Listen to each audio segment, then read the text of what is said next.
Welcome to the 2014 Winter Paralympics. From beautiful Sochi, Russia, and wheelchair curling from the magnificent Ice Cube Curling Center. Today's feature match, the U.S. 0-2 so far in the round robin against Norway, who had won their first and lost their second. Norway, two-time world champions from 2007 and 2008. The Bagpipers of Scotland heighten the prestige of the event as they prepare the players and the fans for this round robin session. Beautiful ice here. Ice conditions nice and cool today, although it's warm outside in Sochi. The ice makers, ice head technician Scott Henderson promises to provide great ice for curling. We see the blue 4-foot circle surrounded by the white of the rings in curling. And 10 countries qualified for Paralympic curling. This initial round robin determines the top 4 countries advancing to the playoffs. And if you've never seen curling before, you're sure to fall in love with the sport. As the Pipers of Scotland open the session. Inside the cube, 3,000 seats of 4 sheets of ice, 4 matches to be played simultaneously side by side. And of course, today's focus is on the USA-Norway match. A quick look at the standings. Canada defending champions from 2010 at Vancouver, 2-0. Slovakia and Sweden are 1-0, only played 1 match. In behind them, at the very bottom, the USA working hard to get back into it. We'll meet our teams who will play in the wheelchair curling today.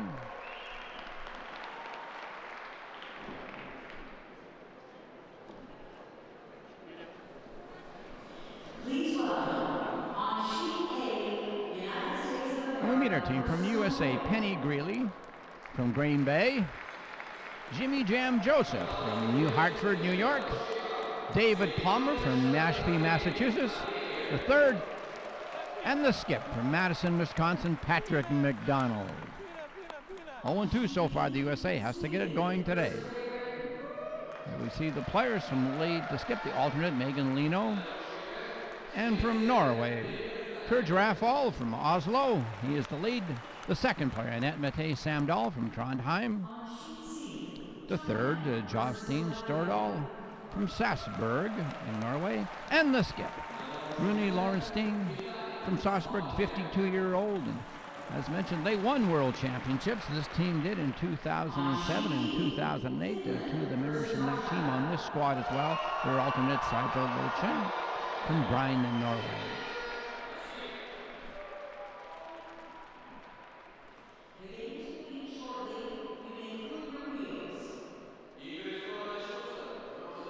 Well, the ice is ready for the Paralympics wheelchair curling today.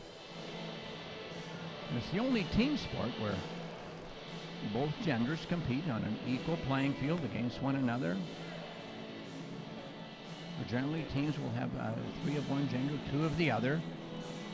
Just in case one gets sick, there's always another gender of the same to play, to fill out the squad. And the handshakes, traditional handshakes, as the players wish each other well in this match. I mentioned the USA 0-2 in their first 2 round-robin games, so they want to get started off with a better result today. They trailed in both games early to Slovakia, and then they also trailed in their match against Korea 3-0 right off the bat.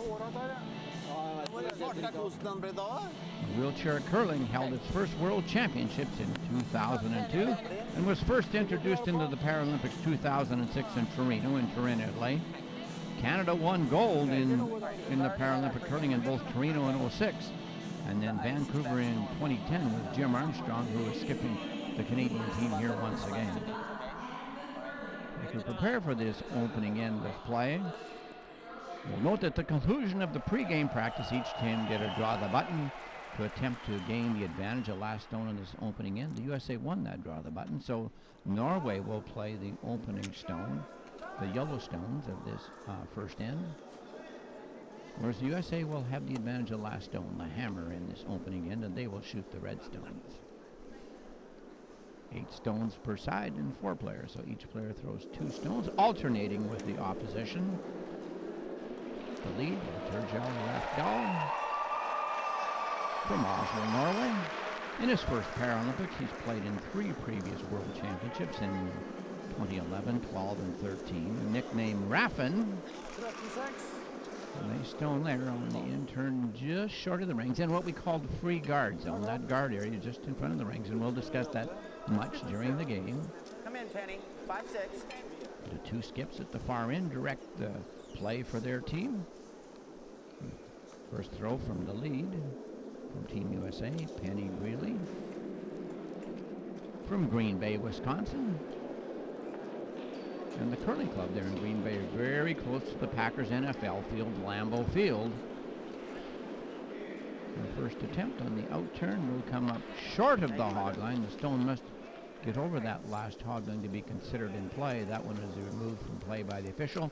Must get over that line. It's over the back line until where the two men are. The stone is also taken from play. Norway with the early advantage here. They have a center guard well placed. Turgeon Rafdahl, the lead for their team, will play his second stone. Something in the 48-year-old. Nicknamed Raffin, he's an engineer, chemical engineer, mechanical engineer from Snoren Curling Club in Oslo. And he loves fast cars.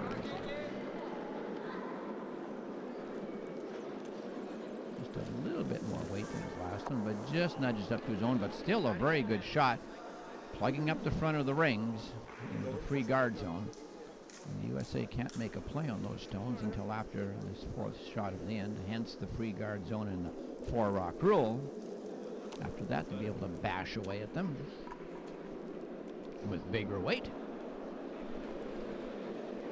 Penny celebrating a birthday tomorrow, so we wish her well.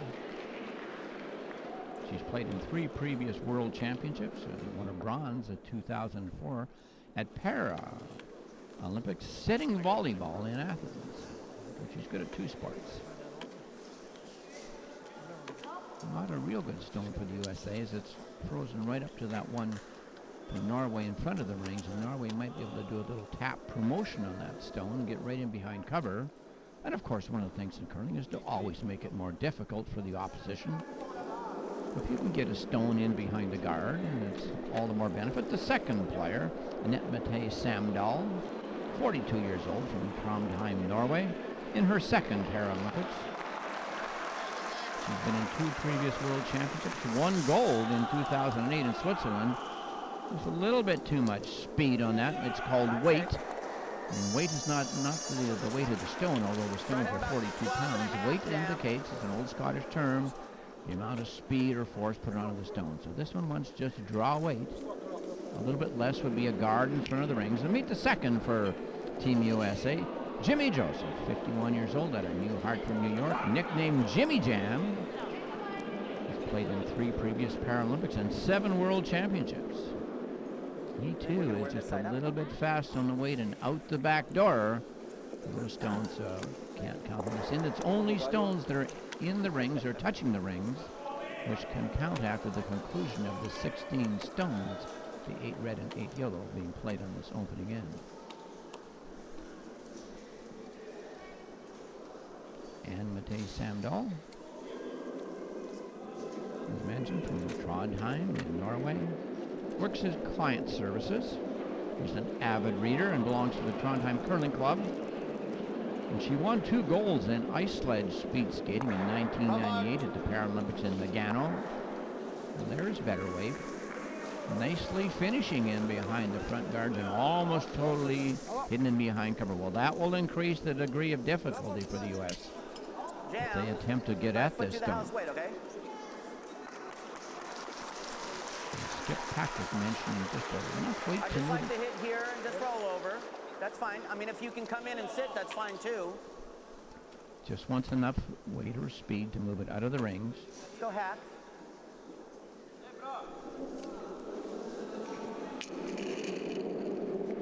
Jimmy Jam Joseph with the out-turn attempt. And a lot of experience here. He's been in 7 previous Worlds. Pretty good line. Will he make contact? Yes, he does. The roll is shooter, too. Both stones go out of the ring, so likely those stones won't count. They're just too far in behind the rings. Although they are still in play, they aren't past that back line as yet. So they aren't removed from play. But a good shot for Jimmy. That stone was well buried of Norway's in behind the 4-foot. Bra 10 på forrige. 12-6. 12-6.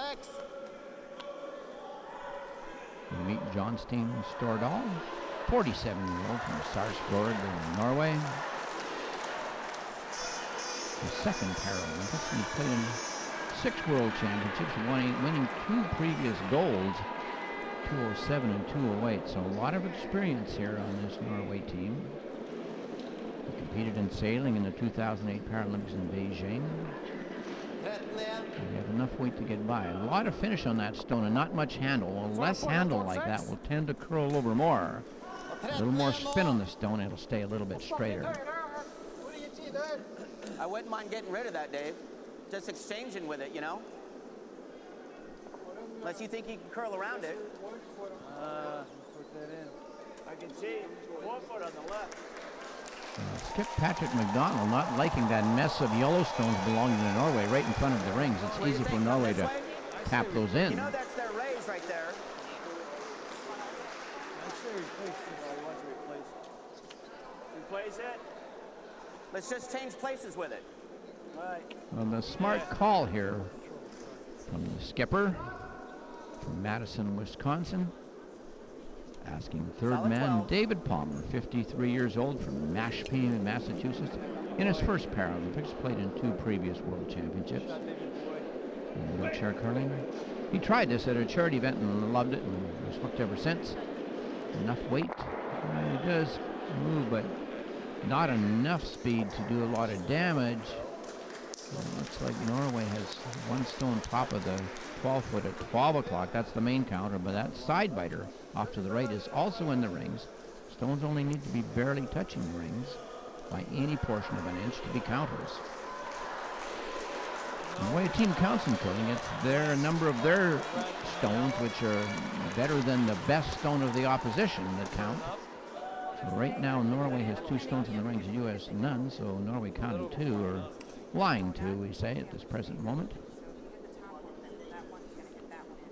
Stordal, as mentioned, competed sailing in the 2008 Paralympics in Beijing. He tried curling and found it interesting and was hooked right away. Good speed on this stone, not a lot of handle though, and these stones are very aggressive on the curl. It's a tiny rub, but that'll take a bit of speed off. It might help the stone stop into the back ring area. It does, so for the moment, Norway line 3. With none of them real good counters, the U.S. could certainly beat them all out. With a nice out-turn draw attempt here from the hand of David Palmer, or should I say, from the stick of David Palmer. Players can throw with either the hand or the stick. The player braces them behind with their chair. All the players in this competition are using the stick. They find it more effective for power and accuracy. Palmer in his first Paralympics has struggled a little bit in the first match he played. Just a little bit tender on the weight, although it will roll in for shot stone. Well, just a couple feet more weight would have held the line straighter and buried perfectly in behind and been untouchable. Instead, Norway will be able to take a crack at that wide open stone and try to take it out. And Jimmy Joseph, the second player, along with Penny Reilly, looking on, intently needing a better start in this game. In an opening match, they gave up 2 to Slovakia in the first end, and then against Korea. Korea stole 3 against them in the first end. So they definitely are looking for better starts than they've had so far.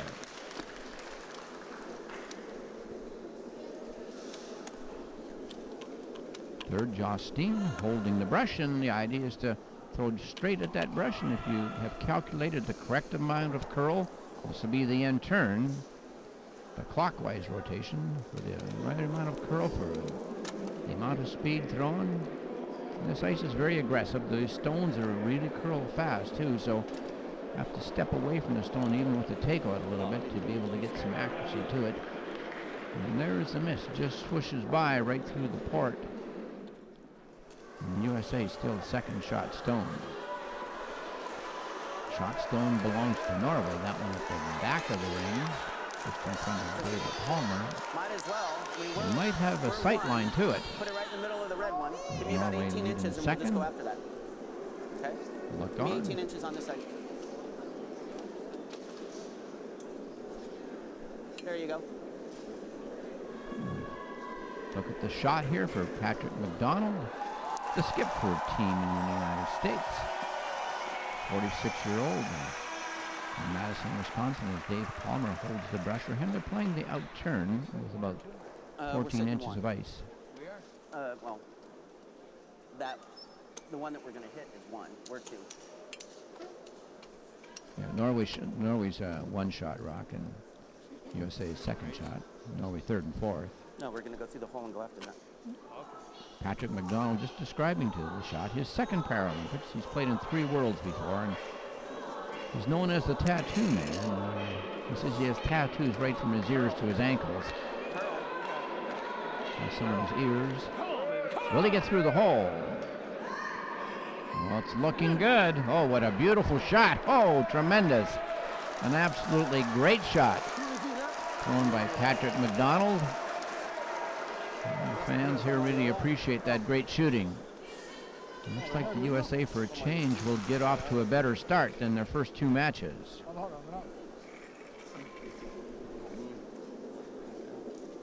While Norway sizes this up, and I do talk about what a great team they've been in the past. They won the World Championship in 2007 and then again in 2008. So the third and skip on this team, very experienced. They won their first match 10-0 over Korea. Korea was the silver medalist from Vancouver in 2010, and then lost their second match 7-3 to China. In those matches, they scored 13 points. Of course, they had that 10-0 game and only gave up 7, so they're a +6 on their scoring so far. But sit 1-1 in the standings. That's the important part, the bottom line, 1 win, 1 loss.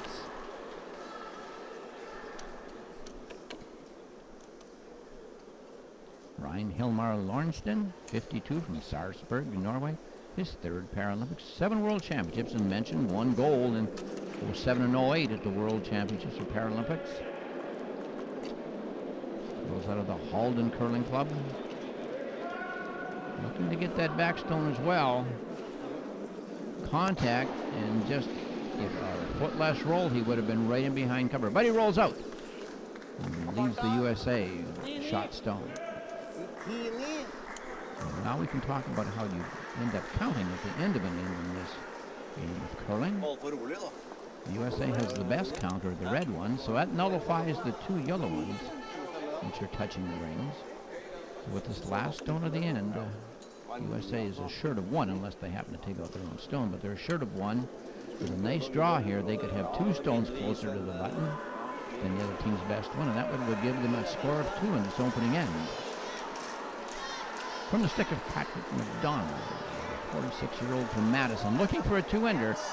This might be the first time in this entire competition that his team will ever have a lead and will be ahead of the opposition. Will he squeeze through? Oh, yes, a beautiful stone, and not only to right to the top of the button, but fully buried. Too bad there aren't more stones to come, because that one is so nicely buried, but is a wonderful shot for McDonald and for Team USA. A count of 2 to indicate to the official, give us 2, please. We're happy to be ahead, finally in a game. Finally, after, what was it? 8 ends and 8 ends. Yeah, 16 ends of curling, and finally ahead in the game after 17 ends. Wow. They'll feel good. Well played in by their team. Nice start for the United States. A score of 2. They made use of the last of the stone, that hammer in the first end. Got off to a 2-0 lead against Norway. Good start for them. If we look at the USA, they lost 6-4 to Slovakia in their opening match, trailed at 2-0, and then 3-0 early. And against Korea, in the next match, they gave up a steal of 3 in the first end, went down 3-0, and then soon were down 6-1. So they have been fighting from behind ever since their plane landed here in Sochi. And finally, in a game, they are ahead in the score. And their scores so far, they've scored 9 points, and given up 15 in their other games, so a -6. Now they're shrinking that margin down here with an early score of 2. That's okay. Of course, the more points for and fewer against, the more games you can win. Intern attempt here by Penny. Social worker in Brown County in Green Bay, Wisconsin. The only female wheelchair curler at the Green Bay Curling Club.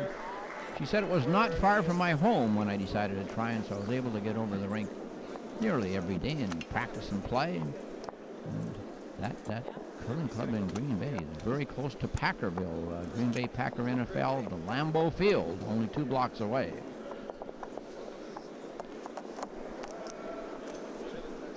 Norway will look to right the ship here as that count of 2 surprised them at the end of the opening end.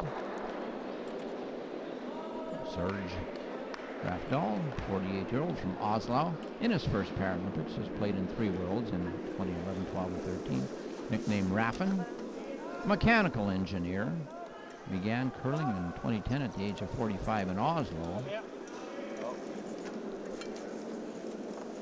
And he won bronze at the 2011 Worlds, and his philosophy, never give up, and that'll come in handy in this game because they trail at 2-0 early. Penny didn't get that first guard quite where she wanted. It over-curled into a corner guard situation. That certainly favors Norway. Norway has the advantage of last stone. They would like to keep the center of the ice open and score points to the sides, less risky for them. Over the hog line, but well short of the rings. Much short of her first stone, so don't know if she just forgot to throw that one, but quite a bit short and shot stone. Right now, Penny not able to get to it, but the back of the rings belongs to Norway.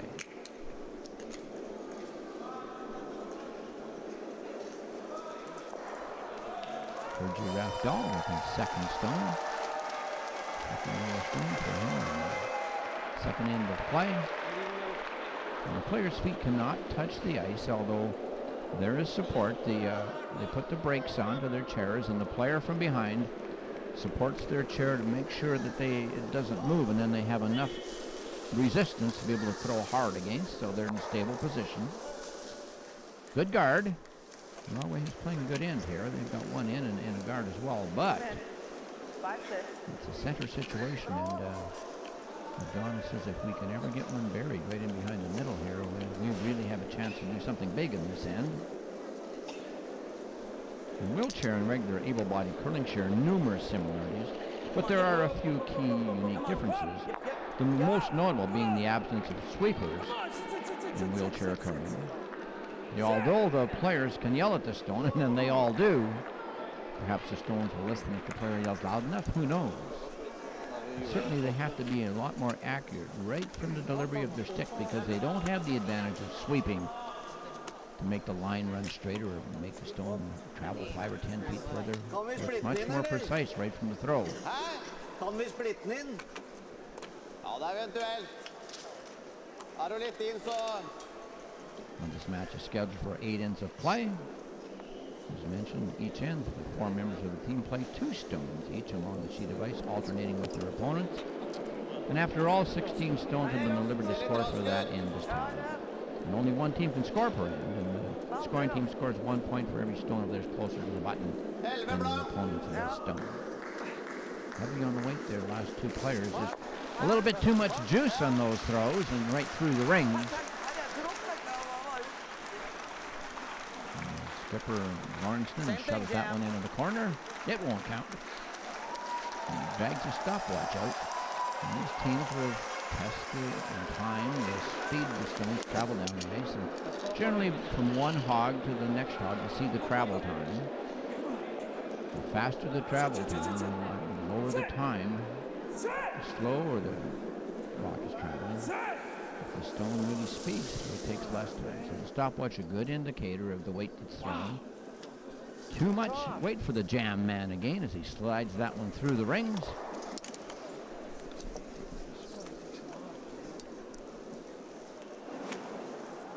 And we'll just try and get a reading on the weight here. Stopwatch out.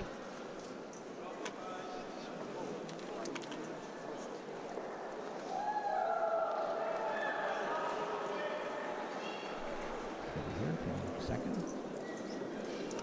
Timing on that is across the first hog line. And Generally on ice this keen and this fast, about 14 seconds between the hog lines is perfect draw weight. That one was 13. It might be a little bit deep, might be past the tee line. No, that's pretty good time. 13, right to the tee line. So 13 second ice we have right now.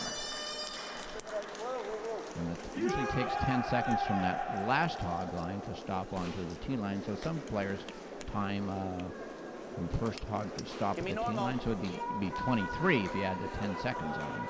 13 hog to hog, 23 from hog to stop at the tee line. All of these players use a stopwatch. It's a good fifth card indicator. Of course, they throw with feel and they observe that stopwatch is also made. David Palmer wanting to follow that stone in. Just a little bit tight on the broom. Runs into the guard, but lucky for him, he drives it right through the ring, so it won't count.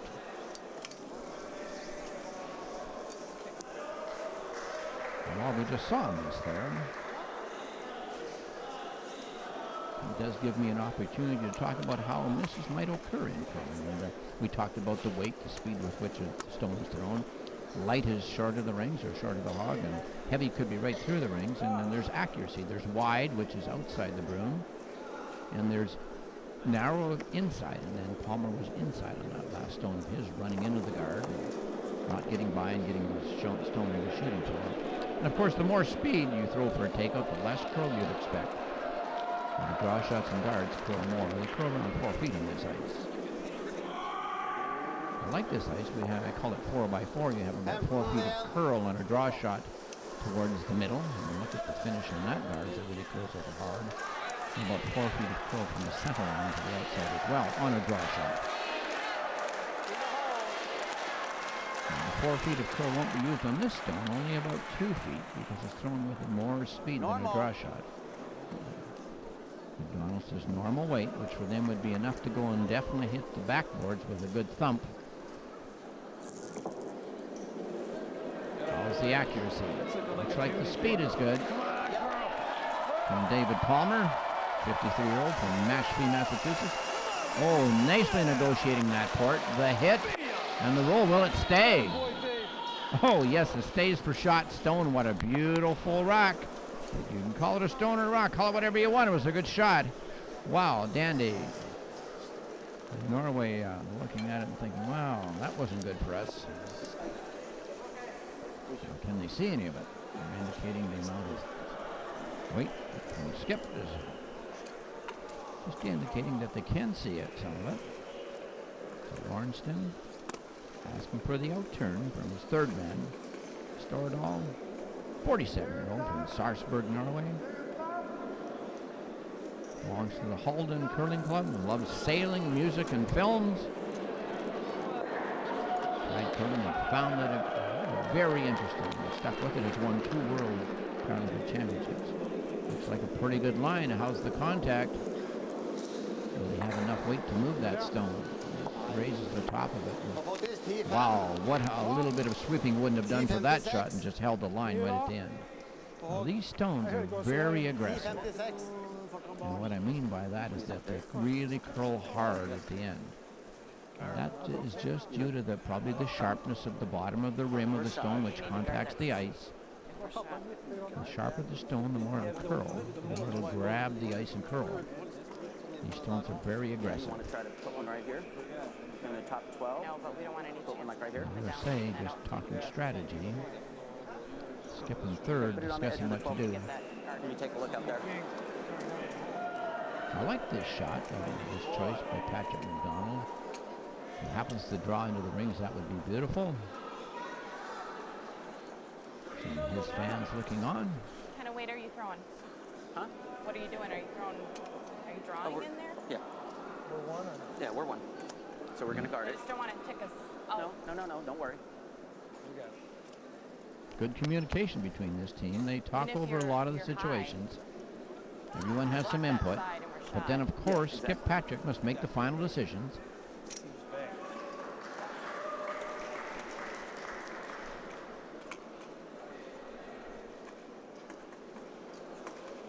McDonald from Madison, Wisconsin.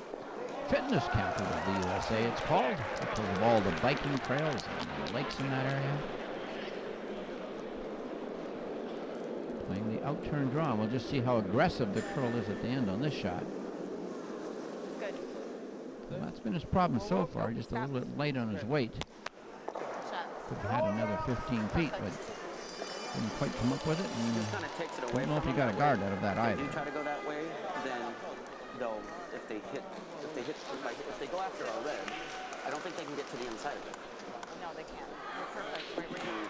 They're gonna have to throw this perfect. Norway skip. No, I could have thrown it a little bit heavy. Ryan Morgenstern, Jason McGee as the USA looks on. Yeah. Jimmy Jam, the second on his team. The Jam man he's called. Played in 7 previous World Championships. A big shot here for Norway. They trail it 2-0, but they have a chance to count 3 here, or lie 3, with a good removal and inside roll. And this is a well-coached team. 2 really impressive coaches today. Ole Ingvoldsen is the coach for Norway. The coach Paul Trolson, and able-bodied to a gold medal in 2002 over Kevin Martin in the final in Salt Lake. And has also been the coach of Team Alsrud, who in regular curling won a silver, losing to Kevin Martin in 2010 in Vancouver. So Ole, very experienced, an excellent coach. Trying to get a good grab on that, and even though if that stone happens to drop from the stick, it can be rethrown as long as it does not cross the hog line. Once it crosses that first hog line, it's an official throw. On its way. This shot from Ryan Morgenstern. Will it finish enough with the curl? No, sir, it just swishes by. Norway having a lot of trouble with that one red stone. It's their second attempt to get at it. Want to do the same thing? You want to Can't quite make it. put pressure on them. See what the USA comes up with.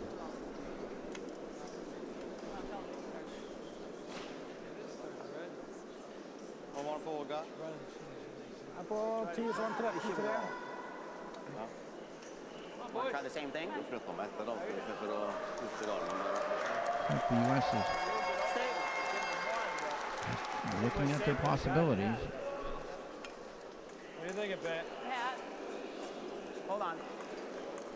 Some input from the I say players. they put him almost same thing, but have go on to the Oh, first at least 6 more inches. Okay.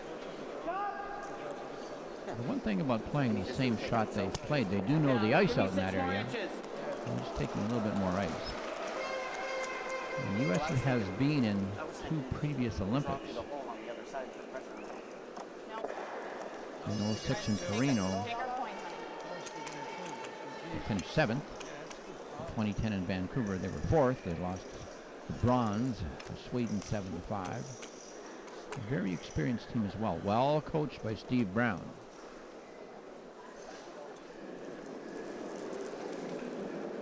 On its way, this last stone of the second end for skip Patrick McDonald. A tattoo man, I call him. Because Serious? Very aggressive finish on that, and even though he took more ice, it curled right back to the same spot. And that means the shoulders on this ice are just a little bit high out towards the shoulder sides, and means if you take more ice out by the boards, it just comes off the hill by the boards and curls over big at the end. It's like, whoa, okay, hopefully this- See if this seems to be a very difficult spot to figure out. A little bit more weight, it runs straight. A little bit less weight, it takes off early. It's just like a golf hole when you're putting that happens to be on a little hill. A little too hard to go by one side, a little lighter with the putt, and you fall by the other side. Can Norway, can Ryan Morgenstern figure this one out? He has a chance if he can move the red stone to count 3 as McDonald intently looks on. Ja, jag prövar bara att roa dig Last lite på stone, tempo och så. in 2. USA leads it 2-0. But in danger here of giving up 3.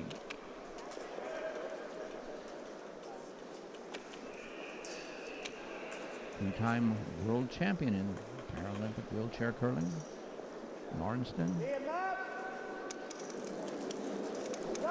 Here's the throw. How will it be?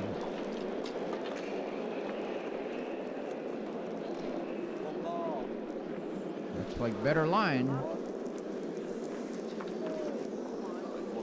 It's on the outside, and we'll chip it into the pocket there. Looks like the red has been moved back far enough for second shot, so it'll be a count of 1, and the one closest to the rings belongs to Norway. So 1 yellow for Norway. The just dodges a bullet there. They don't mind giving up 1, but 3 would have been a lot. As soon as I let it go, I was afraid it was going to bump into ours. That's how hard I threw it. And then it came up the same distance. They're never much fun giving up a big end, and the USA has given up 2 3-enders in the game previous to this. I know, but it felt like, as soon as I let it go, it was like, whoa, that's heavy. So that's that sign that we were worried about. The USA, after 2 ends of play, leading at 2-1. So that's what happened. Playing better in this match today. Our goal is to get go for 2. Teams have a quick in between the ends meeting, plan their strategy for the next end. Let's see what he does first. Almost there. That had to curl over another foot to have a shot at the counting the 2 or the 3. Rolled out and only got the 1. It was a difficult shot though, because we just saw how tricky that spot was over by the left-hand boards. Norway with 1 there tightens the gap. 2-1 now for the USA after 2 ends of play. And Norway playing pretty steady in their first 2 games with a 1 win and 1 loss. And the USA very low in their percentages. Every stone that's thrown is given a percentage. A full shot would be like 4 marks out of 4 on the percentages. And USA in their percentages in the 9th or 10th position. Amongst the 10 countries are all at the lead, second, third, and fifth position. And boy, that is tough when you're not shooting consistent. The USA looking for better results, but as their skip said, Patrick McDonald, means nothing so far. They're just having a slow start. 0-2 is nothing yet. They just have to start clocking off better curling and clocking off the wins. Looks like they're very intent today. And they realize this Norway team is a very good team. They will have to play their very best to get a win.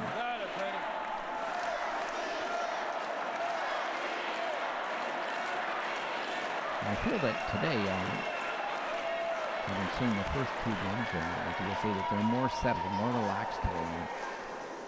I'd say they came here with big goals and big ideals, and perhaps a little too keyed up for their opening couple of matches and didn't play their best. So now it looks like they're settled in, more relaxed. And of course that would have a lot to do with Coach Steve Brown, who's been to many World Championships on the regular scene. And his daughter Erica Brown skipped the women's team here at the Olympics a couple of weeks ago. And son Craig was the 5th man for Schuster.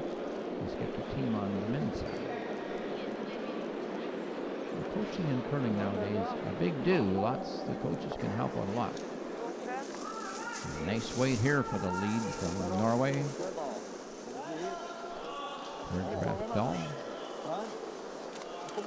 Began curling in 2010 at 45 in Oslo. And his goal is gold here in Sochi. T-line wait. Well, that's a nice berry shot in behind him so far in the game. Penny hasn't had quite enough weight on their draw shots and may have not eaten enough of the Cheerios for breakfast. Just doesn't quite have the oomph so far, can't find the weight. And as McDonald mentioned in an interview after the first 2 games, he said, so far we have just really struggled with the weight. They played in the World Championships here last January in Sochi as a test event prior to the Olympics. And the ice, they said, this time round seems a little bit different. The stones are more aggressive. They're curling harder. We can't find draw weight. The rings are a foreign body to us, but so far in this game, their draw weight a little bit better.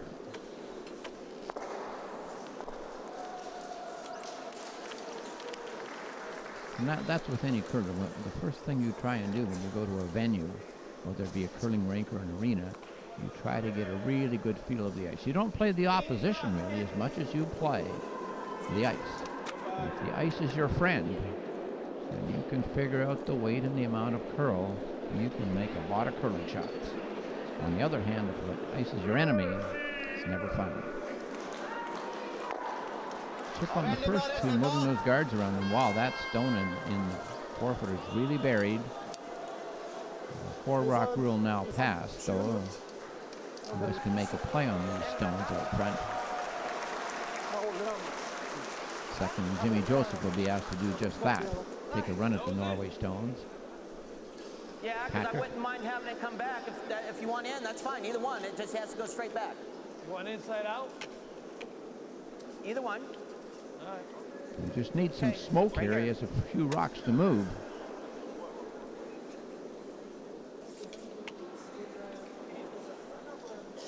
He'll definitely be looking to throw it hard here. He'll be the jam man on his in turn. Fired that one. How's it looking? Talk to that rock. The hit. Oh, he threw that real hard. Good throwing. Lucky there the way he rolled over right in front of his own. That might afford a perfect straight back angle to the one on the button for a later shot. And Norway recognizes that right away. They might want to move it a little bit and change those angles around. Those two reds, not very friendly for them. Let's see what the plan is here for Norway.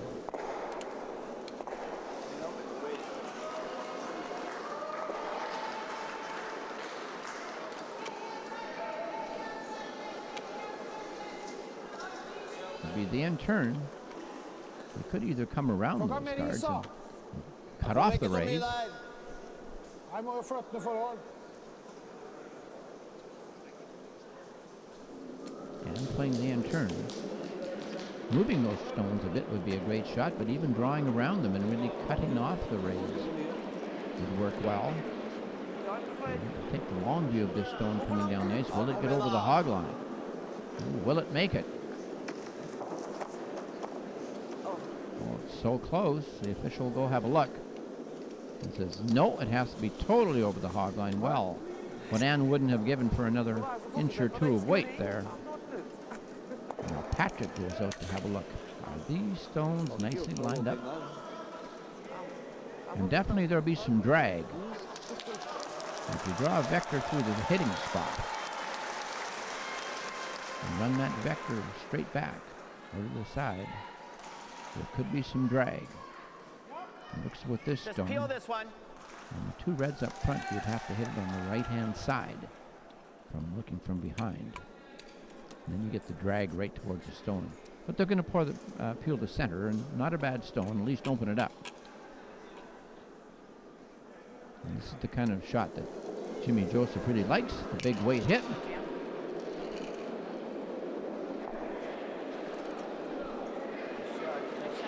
Nice shot. Peeling off that guard. He can throw that heat. Good hit and roll.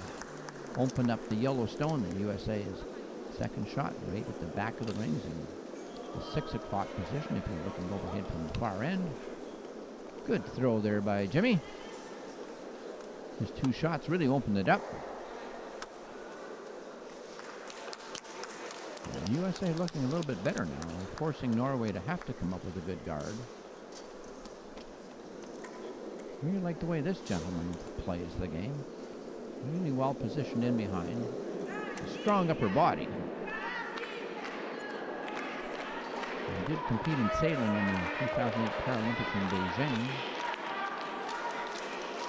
Austin playing the out-turn guard, and look at how aggressive this stone is in the curl with not much handle. It ruins that straight back raise, partially anyway.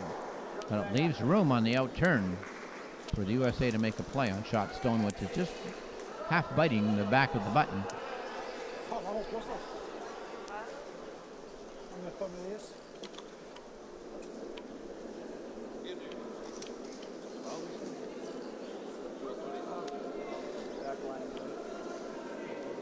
Just a little bit more than 2 feet of ice, 2 so feet through the house. Palmer looking for just hack weight. Patrick yells that to him. The out-turn, that counterclockwise rotation. And the stick, very, very unique the way these sticks can grasp the stone and put a good handle on it at the end. Will it get by? And look how aggressive that curl is right towards the end. A little bit more weight would have run straighter.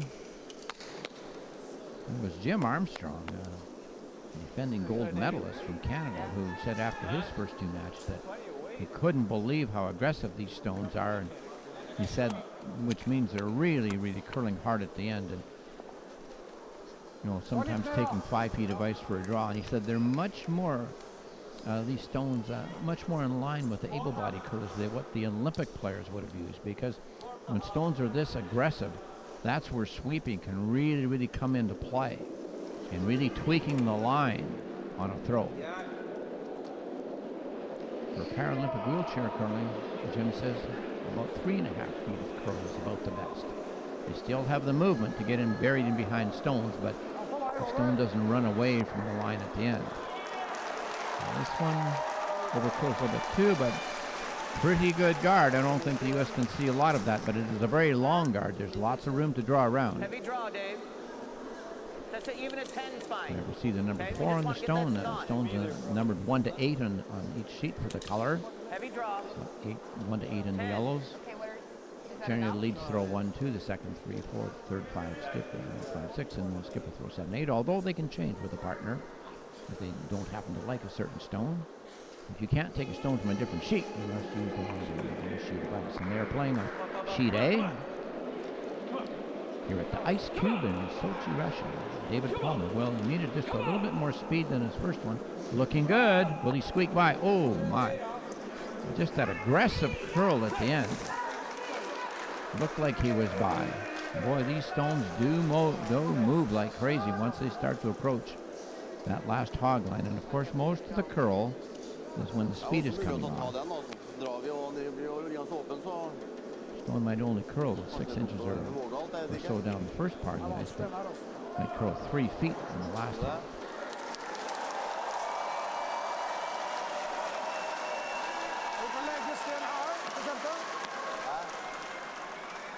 That stone has been there from the very beginning of the end. Serge Rafdahl drew that one in as a lead, and it's been untouchable ever since. Annette Samdahl played a guard and got it well guarded up, and it's been well hidden ever since then. The USA had a couple shots to get at it, but couldn't do it. Each team, their time clocks, we see USA with 49 minutes. They started with 68. Each team started with 68 minutes on their time clocks. Should they run out of time, they would forfeit the game at that 0 point. I haven't seen that happen here, but I've seen it happen before in regular curling where a team ran out of time and forfeited the match right there. I'd like to play at a steady speed. 68 minutes, plenty of time to play 8 ends. Still, you like to bank some time for the later ends and not run into a tight clock.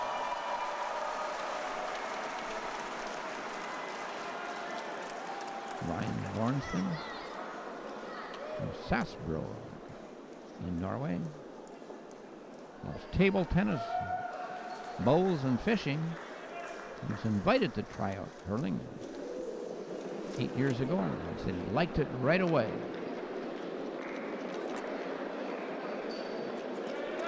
See how his fortunes are in this shot.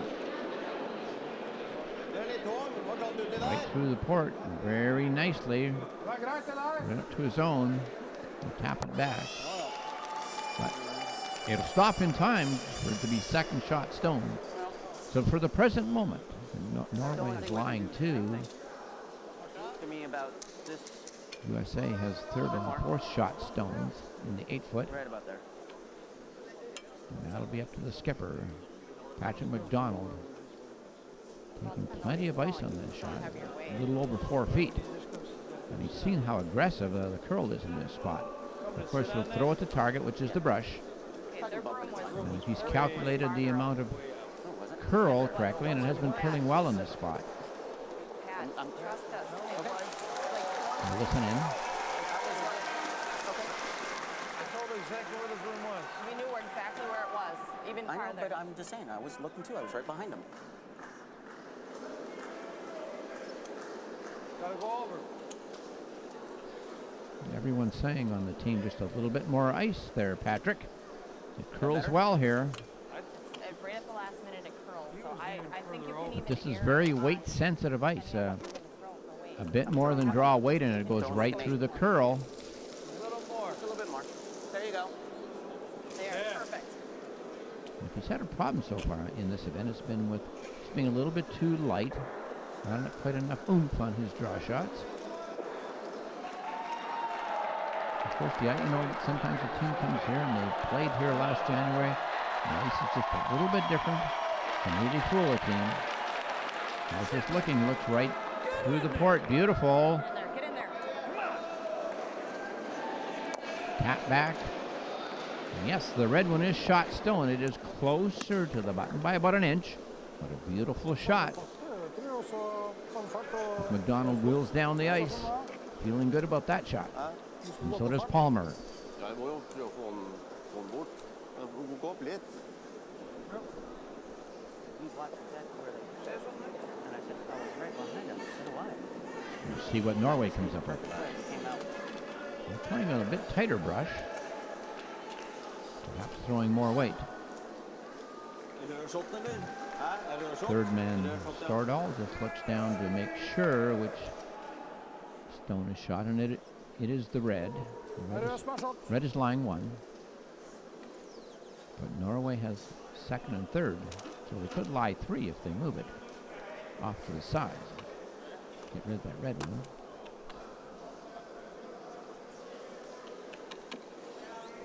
Maroon will play the out turn. It's having a bit of difficulty with the grasp on the stick today. Of course, with the pullback coming over inertia, you don't want to lose the grasp. So, straightforward push. As M steadied the chair for him.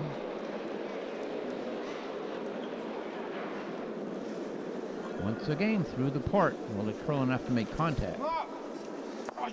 No, and just rubs his own and slivers through the hole as it rolls away. So nothing changed there, only a slight move in the one stone. Orenston not getting that to curl quite enough. And just with that extra weight, we saw how weight sensitive the ice is. Not where I came out, but where I had it before. 10 feet more weight and went right through the curl. Chance here for the U.S. to count two. They got two in the first end on a late draw in the last stone draw from the hand of Patrick McDonald, their skipper. Go for two. The same here. And he does have stones to draw to. He can come to the two yellow ones at the back of the 4 foot. And rings in there. The blue is the 4 foot, the white the 8, and the red the 12 foot in diameter. Has to be right into the 4 foot area to get two. Stone is on its way. The roaring stone of curling. Hitting down the ice. The troops chase it down the ice. Does it look good? You must get by that corner guard. And oh, it does. It curls off of there. Now, will it get enough of the 4 foot? Oh, yes. Oh, yes. Right into the 4 foot area. What a beautiful shot. Oh, super. The USA celebrates that shot. Norway has a look. And now they concede it. Yes, it is two red. The best counters belong to the USA. Wow, they played a good end, made a couple of good shots, waited for a guard miss from Norway, and then capitalized. That was this narrow and still got what we wanted. Okay. The brown was good. Having it pushed out like that. Okay? Yeah. I mean, no, it I didn't hit the broom, but yeah, you guys were right. Because we need I to give it enough margin for error. Kom veldig på slutten her. Han kysset han akkurat. USA leads it 4-1 with two two-enders, one in the first and one in the third, to lead it 4-1 after 3 ends of play. The teams both got together for a little conference with their squad. Norway skip Rune Lorenston not too pleased with himself so far. He felt that's the kind of shot he would normally make, and the ice tricked him a little bit. And this ice is very, very weight sensitive. The stones are very aggressive. Lots of curl in a draw shot, but you pick up your weight just 10 feet and get a totally different amount of curl. It'll run straighter. And of course, without the availability of sweeping to tweak the line, that weight, ice sensitive weight, is very difficult to find for the right amount of curl. Nothing easy today. The end turn. Penny loves her in turn. Likes to play that a lot. In turn just over, and look at the aggressive curl on that stall. Wow. Just left the center line. They wanted that right on the center line area. Block the forefoot so they could steal in behind that. The corner guard is a bit of a helper for Norway. We'll see if they come in behind or if they elect to play another corner of their own. It looks like they will play a corner guard to the other side up in front of the rings, taking advantage of the 4-rock rule in that free guard zone. And that rule states that no stone of the opposition's can be removed totally from play in that free guard zone until after the 4th stone of the end has been played. So after the leads are finished shooting. You can move that stone around, you can chip it around, but if you totally remove it from play, the penalty is that stone would go back and the shooter would come off. Now is this one going to make it over the hog line? Just barely. It just grew some legs in the last few feet and got over. Good for it. Nice shot. It's in play. The U.S. can't totally remove it, so they will think of a different strategy. With that being that high up, I don't know if we Ragdoll, can come the that's same what they way. needed, a guard in play. Can't. No. Gotta go this way. Yep. And it would be an error to be right in the rings with that stone, because then the U.S. could make a hit on it, because it would not be in the free guard zone. Give me 4 more feet. And the reason for the 5, rule 6. is that in the 1980s in curling, regular curling, the hitting became so proficient that games were low scoring, there was no offense. Yep. Come on. Hence along came the new rule, the 4-rock rule, into the free guard zone. It's made It's all right. Something curling under way the more zone. interesting for the players and for the fans. Penny, that second stone of hers had been very short a number of times, and it just might be that that stone is not sliding as good as her first one. And that can certainly happen. The stone could be a little bit different running surface than its mate. Of course, the players had a chance before this event to practice on each sheet of ice, and they certainly test out the stones and write them down in the book. And after every game, they talk about the stones, and should they make the playoffs, they could even take the best stones they like from different sheets, because at that point in time, all the sheets of ice wouldn't be used. So it's good to record the stones, and for future reference, they might be needed in the playoffs. Litt rolig. Ja. Norway trying to squeeze by. A little bit more speed would have held the line, gotten by and buried in behind.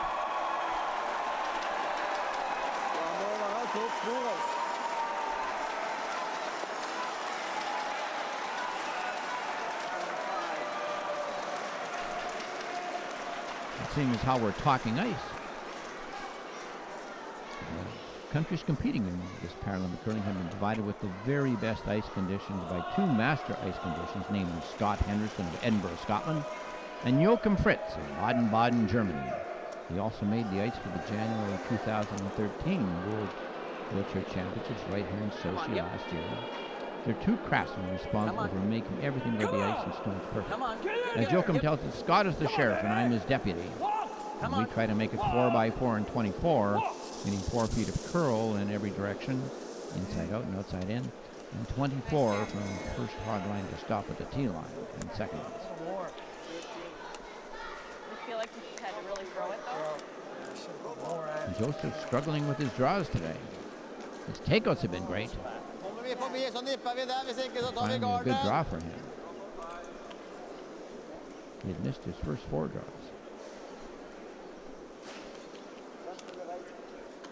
Not sure how much Norway can see of that stone.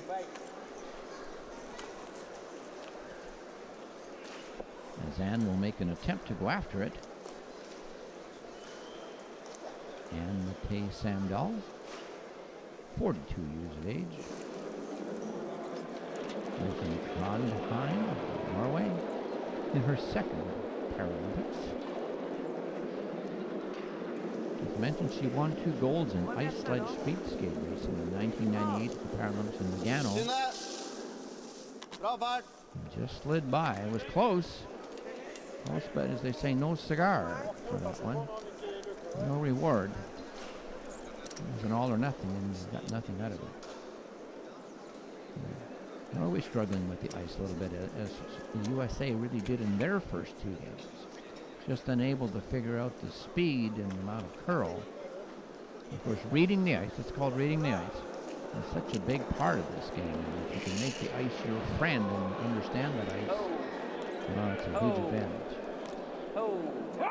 No. Nope, Jimmy nope, talking no. that stone. Will he have good fortune and perhaps roll in? Ooh, that works out good. Spills both his stones with a double roll in. That's the split. The split from the jam man.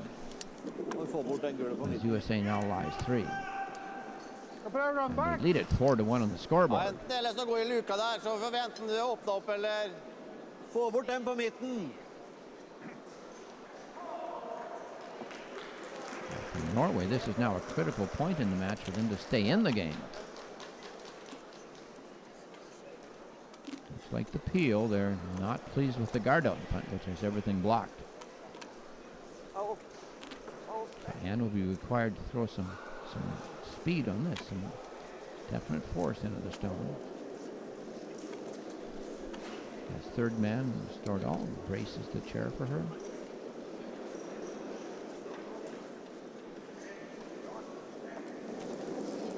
Good throw.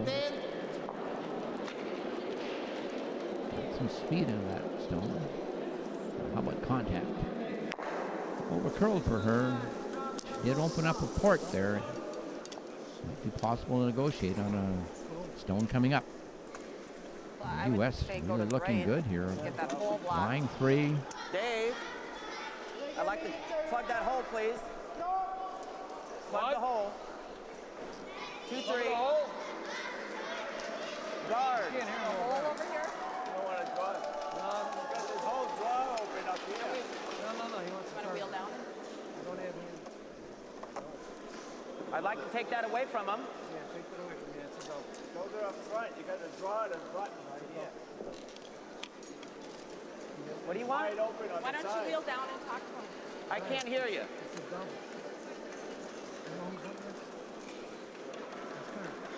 USA looking for a conference.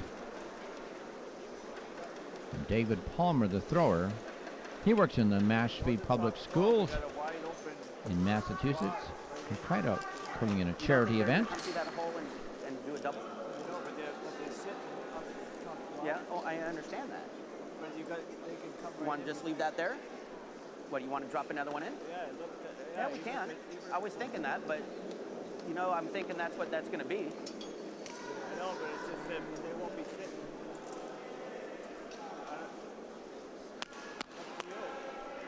McDonald preferred plugging up the port. No, that's fine. Another Palmer 4, 5, likes 6 the then. outturn draw. Both are good shots. And certainly this shot allows the U.S. to get closer to the 4-foot area and perhaps steal.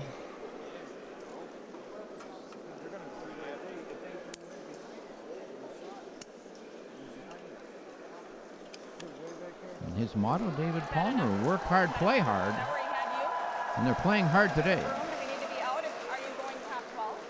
Do we need to be out a little He bit? always talks about Or is it okay? I think the life of a curler, a Paralympian. He has 3 children. So juggling family and the curling and his work as well with the public schools. A busy man. Walk.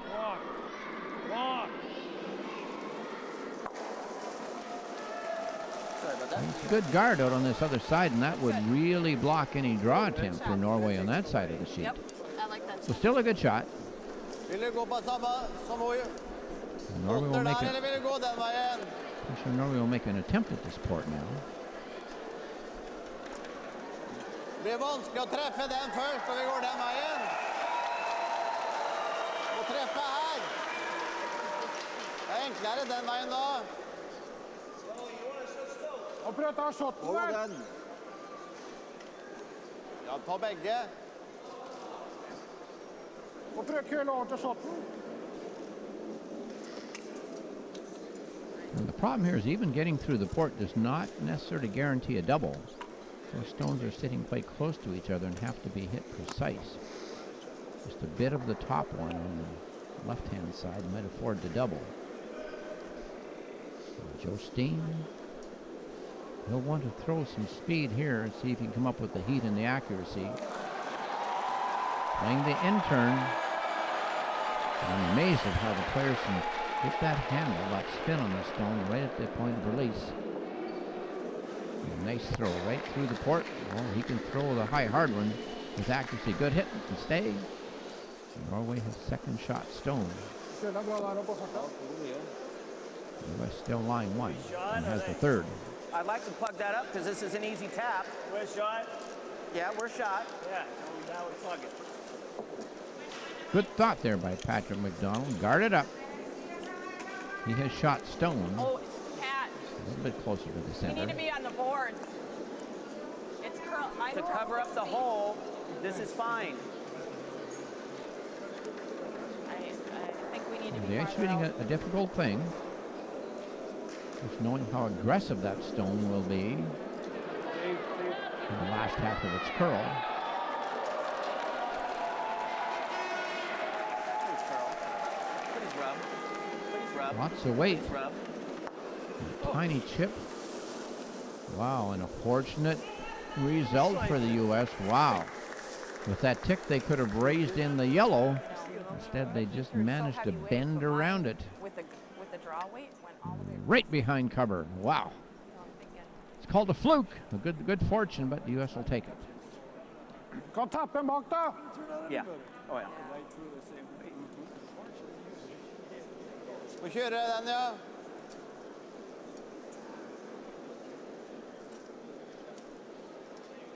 A tough shot from here now. They get through the port. Raise the yellow one of the onto that red one, which is that part of the forefoot. Jostein saw this path on his last stone. It needs to be just a little bit wider to the broom than he was on his initial attempt.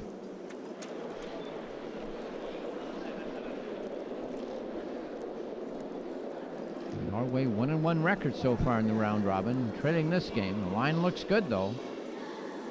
Wow, what a great shot. Oh, wow. I think both teams have to congratulate that shot. Wow, what a great attempt and what a great make. Norway went from being in big trouble to now lying shot stone. Open that up. The best shot of the game so far. A beautiful stone. Good one on his first and his second. Might open that up. From Stordal. Close that.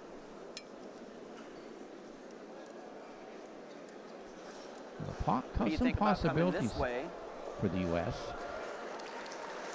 They could guard it up and concede one and say just take one. But they have the rest of the house pretty much covered up with guards. It's a real shrunken down scoring area now. I wouldn't mind that. Come this way and run the red back.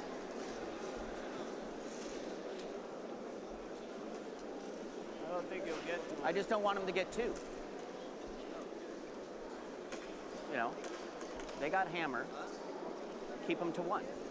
Jimmy I mean, I Jam know and that Penny there's look pretty on. much all clogged up, but you know they're going to do this again. Let's take this away from them because we're sitting 2 and 3. You know what I mean? So let's just take this away from them and let them have one, and maybe something over here can happen. Right. Smart move from Patrick McDonald. Just a little bit more. Not that much, but right there. Right there is good. He thinks gambling here could hurt him more than it could help, so he's talking about just plugging up the port and taking away a tap up from Norway and allowing Norway to They have settle that for easy the tap right there. only We're the 2 1 and 3. point. You know, they've got hammer. It's okay for them to have one. okay. And, yeah, we got to cover that hole. Maybe just a scotch more, Dave. There you go. And it's all about getting the right amount of ice figured out for this guard. We've seen it a number of times during the end, though.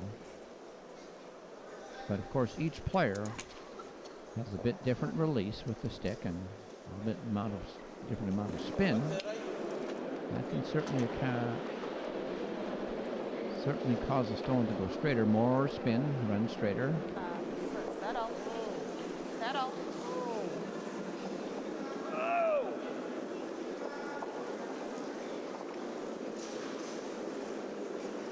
Well, not bad. Also into the 12 foot. There still might be a raise for Norway, just tapping their yellow through the hole. A very interesting house now. The rings are referred to the house, an old Scottish term.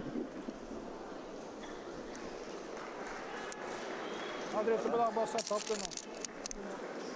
Du kan godt få samme is som han, vet du. Du skal litt, for en kveld over, du skal litt hardere bare. Ja, man var inn, man var ofte der. Sitter der. Ja, ja. Det er sånn da. Another shot for Norway. If they want more than one, they will have to make a real good shot here from their skip. The third. Man trekker He rundt made på a utsida. great stone. Hæ? Man trekker Can rundt på start utsida. off. Ja, vi går på egen og dette her. Hvor går han?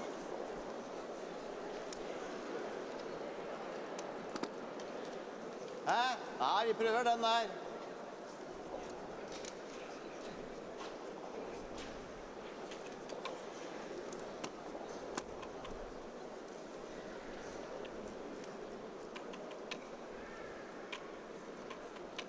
First skip stone of the end. His fourth end to play for Norway skip, Uni Lornston. He's playing an in turn, attempting to tap a stone, which is sitting at the top of the 12-foot. I'd like to tap it right through two red stones into the 4-foot area. First things first, get through the port. You know that a little extra weight, and that stone ran Og straight. nesten 15 fart. Very weight sensitive. Målslaget. No improvement there for Norway, although they still lie one. Decision time for McDonald. He could take a run at things, or he could just guard and try to give Norway one. Risk and reward right now, Dave. Each team has one timeout they can You call want to try it? to bring their coach to the ice surface. Yeah, we could, but Just catch it. yeah, we could do that. Or we can run it straight back. Is it gamble time for the USA or not? Well, if we run it straight back, we're sitting right here, and this one goes straight back, and we're sitting 5. You know? So, want to ask Steve on this one? Because this is risk and reward. We do this and pull it off. You know, that's 5. You know what I mean? Trying to run? Enough for that. Oh yeah, from down there it looks pretty good. Yeah, what do you guys think? Trying to run it? Risk and reward. Well, right at the end, you know how it's going We sideways. either do it, we either do a heavy draw, put the brim all the way out on the edge of the 12, and have it drop in and bump ours back, or we try to run that red straight back, and if we pull that off, the reward would be the same. I say put it between the board and the 12 and throw your draw weight, and then it'll take that one back. For oss heller, helt, skal vi se. Oh, I know, I want plenty of room. I'd rather be wide and hang out than... Because you don't want to bump them in. So Exactly.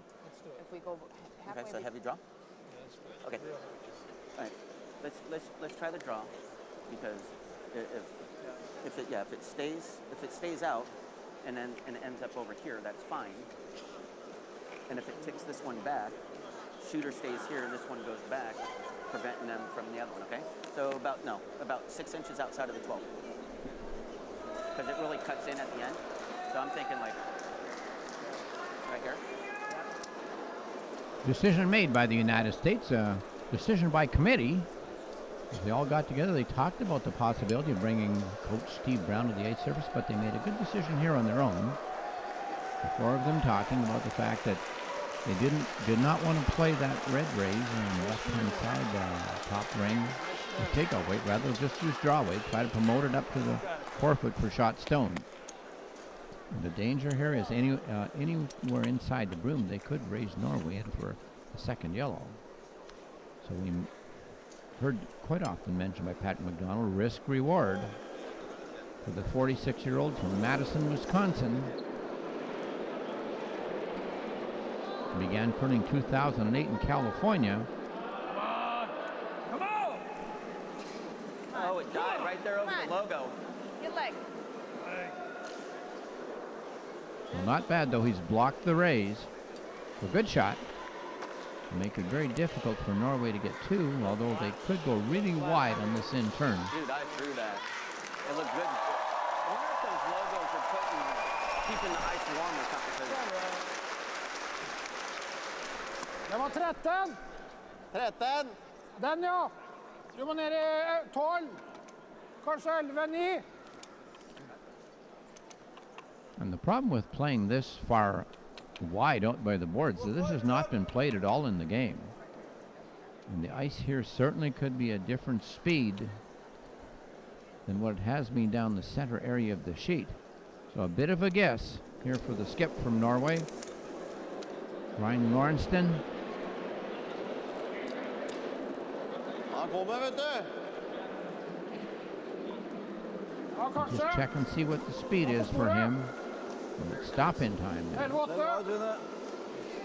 It does. Wow, what a beautiful shot. Oh, just a gorgeous curling shot. In any league, you'll take that one. Wow, beautiful shot for two for Norway. They have the two best counters in the rings, and they will tighten up this game.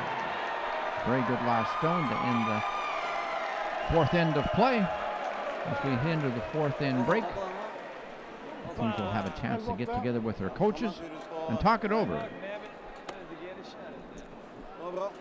A lot of stones to move out of play for the officials. There was only about 3 stones through the rings in that entire end. Lots of granite around. The U.S., after 4 ends of play, leads it. 2 two-enders they got, give them a 4-3 lead over Norway after 4 ends of play. The USA losing those 2 opening games, they drastically need a win here. Norway, a 2-time world champion on the Paralympic side, making a comeback now, and they're definitely one of the stronger teams in the competition and a threat to medal, definitely. Fans look on it. And the ice cube here holds 3,000 spectators. He's got his hands in his Beautiful pockets, arena. Nobody gets snacks. Brought all those snacks and nobody brings them down for us. Coach Steve Brown. Yeah, because I let that last one go. Thinking it'd be better. to Fifth do player, that. Megan Lino.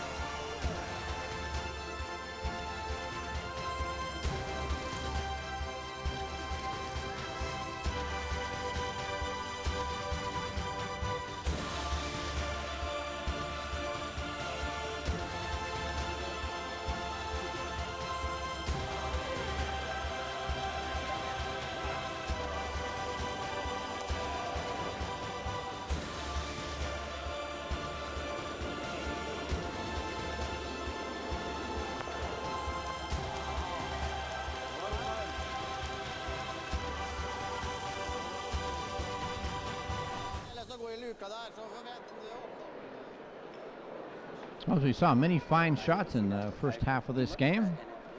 United States. Patrick McDonald at 81% in this game today. Wow, much above his, and that's what I was looking for, was a better game from Patrick. He had struggled in his first 2 games.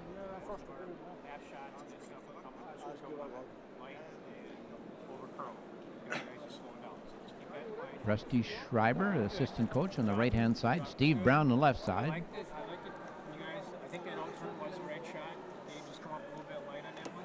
Well, that right side's a lot slower than the left. Okay, so then you got to adjust, okay? So if it's slower, we just got to Yeah, it's like yesterday. It's a lot slower. Because I threw those both the same weight. One came in, one. All right. A good meeting there. Steve conducting an excellent meeting with his team. Norway, a little bit below their averages that we've seen on the right-hand side. Not playing as well in this game today. And some tough shooting for them. The U.S. has left them some tough situations.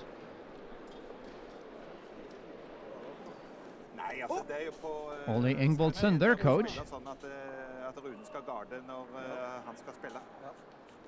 For å komme av dit. Ja, da må dere spille. Det har dere gått Vi har jo hatt overtak til flere. Ja. Så det å utnytte det når vi Assistant coach Martin Haglund. Og sånn så denne på slutten der, når hun prøver å tapbacken, det må dere si nei til. And Ole Ingvoldsen has been a big-time coach in curling for a long time, coaching Troelsen and Alsrud. Team accuracy, we look at the comparisons between the two teams, and U.S. with the much better percentages, especially on the takeouts, 50%. Norway low today. Not having having trouble figuring out the amount of curl in the ice. The ice has been very weight sensitive today. A lot of curl in the ice, but you pick up your weight a bit and go right through the curl. Some two-enders certainly abounding today. USA with a deuce on one and adding another two on the third end. Norway with a single on the second end and counted two. And nice shot there by the skip. The last stone of the fourth end to tighten up the score. 4-3 here after the first four ends of play and midpoint through the match. Well-curled game, I would say, so far for the USA. They'd be very pleased with playing better than they did in their first two games. I would say their ice is slowly becoming their friend. They're figuring out the weight a bit better, figuring out the amount of curl. Certainly their skip, Patrick McDonald, has felt more confident in placing the broom for the players. The sun's starting to shine on their side now as they have a very big four ends coming up here to try and take this win. Big match for the USA. 0-3 would not be the desired start. Having lost the first two games, they need a win here. Having counted in that fourth end, Norway will play the opening stone of this fifth end. In turn towards the middle, and the stick of Sergei Rafdal. Like this just short of the rings and setting up a possible drawing behind for the later stones. Perfect positioning, very well done. And with the four rock rule and that stone in the free guard zone, USA is forced to ignore it. They could chip it around, but not totally remove it from play. Penalty would be is that it would go back and the shooter would come off. So they elect to draw in behind. It's David Palmer right now at the tee hit. Obviously, skip Patrick McDonald has taken what I would call a washroom break for a moment. He will be back. Really do that. Throw it harder. USA also coming up short in the middle. Throughout this match, Penny really at lead has been just a little bit slow in her draw weight. Just needing that extra 5 or 10 feet, and it's particularly her second rock, which has been giving her difficulty. Well, Norway has the setup that they want. They have two guards up in front now, one of each team, but certainly those guards are very usable to be drawn in behind. And Rafdal with good percentages, playing with 60%. He's really had control of his draw weight. Plenty of curl from the last hog line to stop. Wow, another beautiful shot right in behind. Wow, beautiful shot. Full marks for that shot. Skip McDonald back. He'll take the helm. Yeah. Let's see if David Palmer calls the one more shot. Yes, he will. Yeah, they were right. They were inside. The acting skip, the vice skip, Palmer holding the broom as target. Low numbers for Penny today, and it's been her draw weight. She hasn't had the oomph, better speed on this stone. Oh, I did. But I still like it. And that stone of hers, that second one, has really stopped quickly in all situations, and might not just be a slider, might be what we call a bit of a grinder. Just not sliding as well as her other one. And that's causing the U.S. some problems with that extra stone up front. They might have to do some peeling now just to open it up. Norway staying aggressive. Having a chance here on the out turn now from Anne Mate Samdal. She's an avid reader. And also a two-time gold medalist in ice sledge speed racing.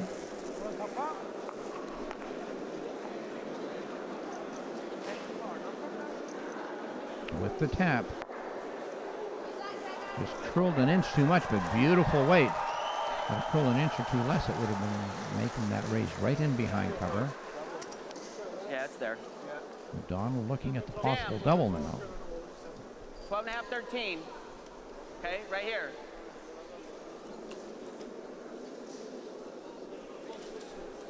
And this stone coming from the Stick of Jimmy Joseph, 75% on his hits in this game. And this is the kind of shot he could make, this double. Right here. Okay. McDonald just sizing up the angle.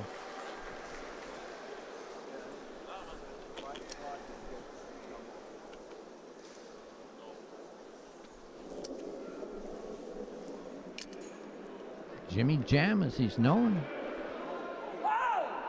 Playing great on his hits today. Makes the hit.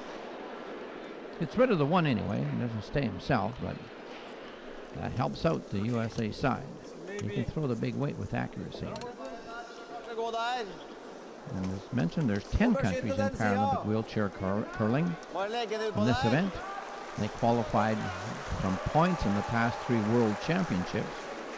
Canada qualified first.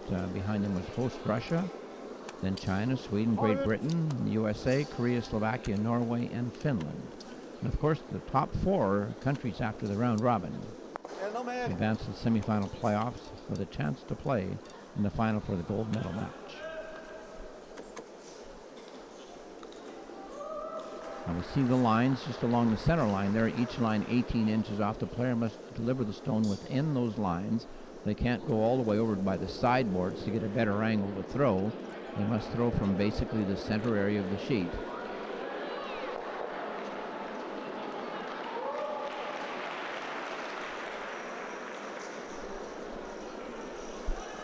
The guard here from Norway really plugging up that out turn, long guard. And that counter of Norway's is a very strong counter, right next to the pin on the button, right next to the Paralympic logo, right in the middle. Run to red or? A tough stone to outcount right now. The U.S. is going to have to deal with the guards. Well, they're so off. They're so off. We can't get but maybe one of them.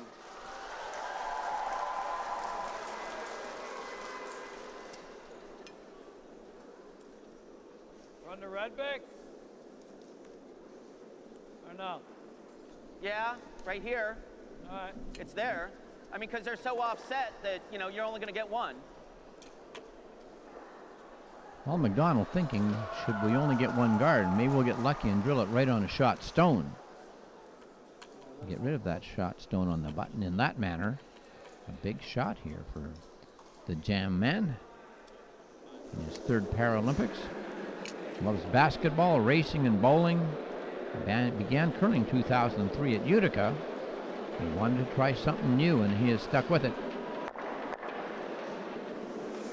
Didn't quite get what he wanted, only the chip. And that stone of Norway's on the button. Very well protected at this stage. And with such good guarding now, Norway can go for more. It looks like what they'll do. They'll try and attempt an outturn draw to get a second stone in behind cover. Skal jo gå litt lenger enn den garden her, da.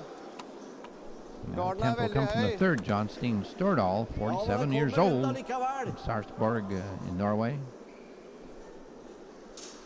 He will fire this stone down on the outturn with a perfect draw weight. Not as well played for him today as his first 2 matches.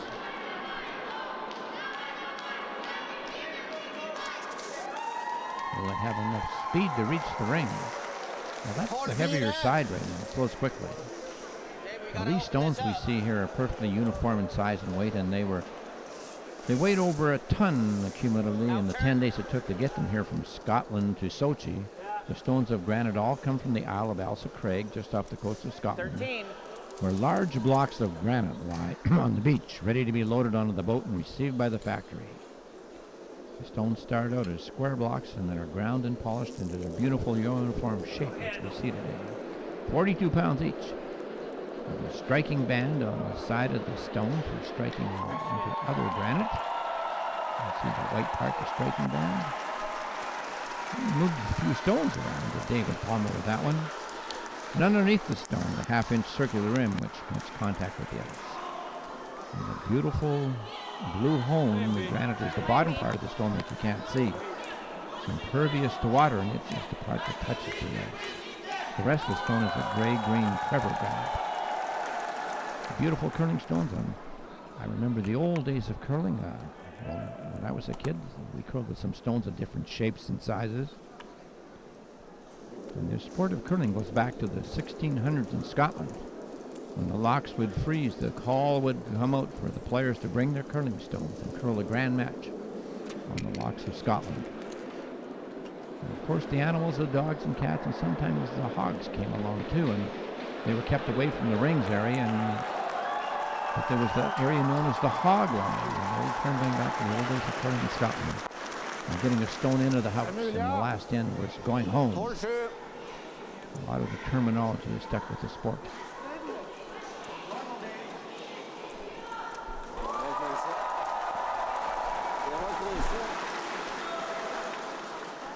The possibility here now for the U.S. to get to that untouchable stone, it seemed, a few shots ago.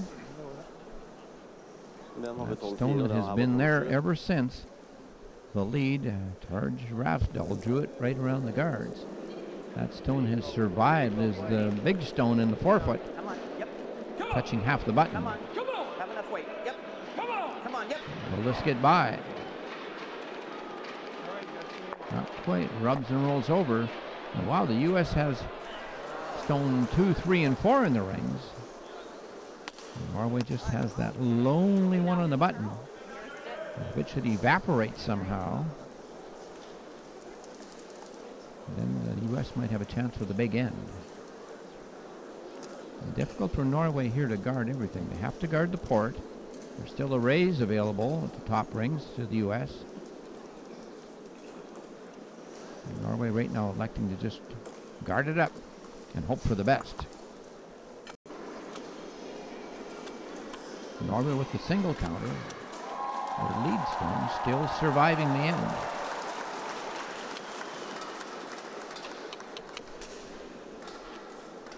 And can they take that stone on the button all the way to the scoreboard?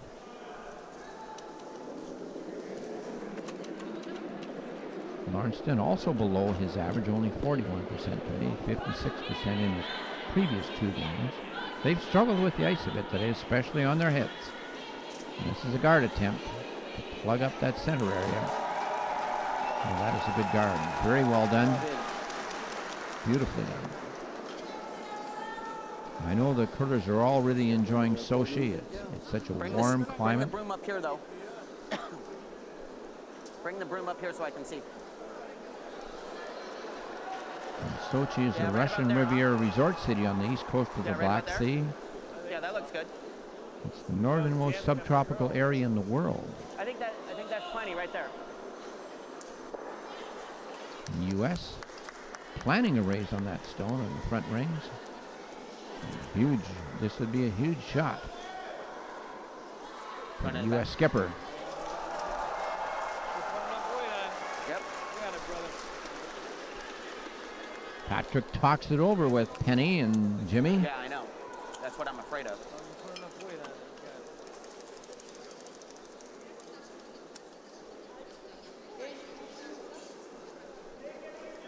Patrick describes himself. He says, I'm a guy, I've got tattoos right from my ears down to my ankles.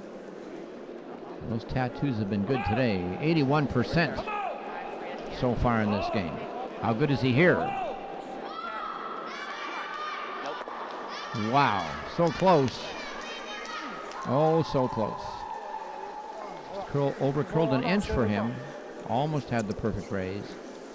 Well, that's tough. That accuracy when you don't have the good fortune of sweep to hold the line.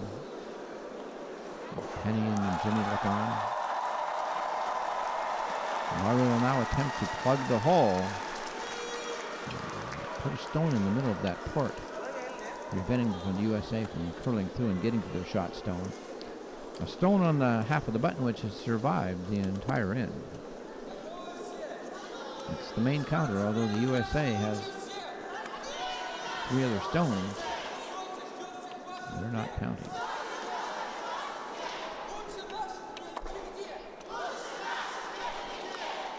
And skip Ryan Lawrenston has to be careful with his weight here. He's overweight. There's certainly a chance to chip another guard and really open it up even more. I'd just like to have guard weight. Da utover det, trått Just Jostein. plug up that port. Will that stone make the hoggle? Nope. Stops 2 feet short, and the official will remove it from play. Right here. And a hog Same stone way. is never There you fun. go. I don't think it was probably even fun in the Scottish 1600s, when probably for hogging a stone, a person had to buy a libation for the whole group. And certainly there, I think that Norway was very careful not to take off one of their own guards, a little bit too careful. Well, this is now a huge shot. A very, very big shot for the USA. No, it's a little bit more. A tension-filled shot. Feel it. Wait. Same weight. Team working well together. It's not a big port to get through. Definitely enough room. A chance here for a big end on the last stone in number 5. For Patrick McDonald, the skip of Team USA. Does he like it? As he chases it down the ice. That more broom didn't allow for curl. Let it sneak by. It does. Wow. What a great shot. The top one's not biting, but the other 3 are fully in the rings. 4 foot and 8 foot. So will it be a count of 1, 2, 3 reds for USA? And a big missed guard for Norway. It really cost them big time. As McDonald capitalized and made them pay. He gets a kiss on the cheek from Penny. 3 points. Why not? Hey, you know what? Celebrate for the entire end. And they lost it on the last stone of the end when Patrick McDonald came through the intern port and removed their stone for a count of 3. Dejected Norway skip Lawrenson, not too pleased with his last guard attempt. So right now with how slow it is, if you throw T-line to back, this weight right here, if it comes up short, fine. If it goes through, fine. Okay. Let's do it. McDonald just coming up with a good plan for the next end. And Penny has been a little bit soft on her draw weight, so McDonald's saying just give it a bit more oomph. Now that the USA leads it by a score of 7-3, 4 points, they do not want to do favors for Norway by putting guards in play. A team with a big lead on the scoreboard will play that scoreboard, and sometimes they'll even throw away their stones, just not to create an area of play which their opponent can use. Penny better wait this time. Well, that's perfect. Right into the edge of the button area. Full 4 foot. Good shot.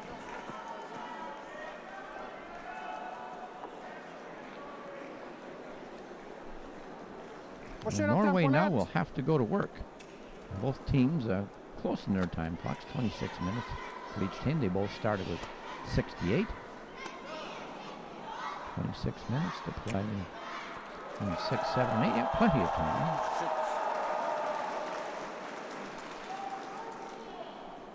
And the player with the best game so far for Norway today has been the lead. Guard, guard. Torje Rafdal has played very well. And that stone at his last end almost survived the entire end. But not to the last stone when it was removed by USA. Playing the intern freeze up to that stone in the... Norway would have liked to have kept that. And the 3 guards on. Well, I'm surprised that USA isn't making a hit on that little stone, but they're staying aggressive, going with the draw shot. Just a guard to the front ring. 3, 4, 5 is fine. 3, 4. Penny's saying, do you want to hit that? And he says, no, but let's just stay aggressive. Penny, who's a social worker in Brown County. Her hobbies, fishing, swimming, golfing, and of course, sitting volleyball. And she won medal in the past, bronze in the 2004 Paralympic Games in Athens. Nice weight. She's got it figured out this end. And her goal to win gold here in Sochi. The West needs a win here to keep that really realistic. Skal fryse også. Du bare tapper litt.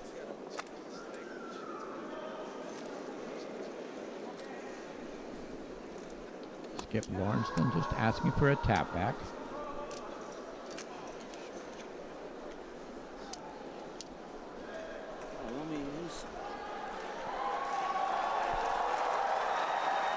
That will play the in turn.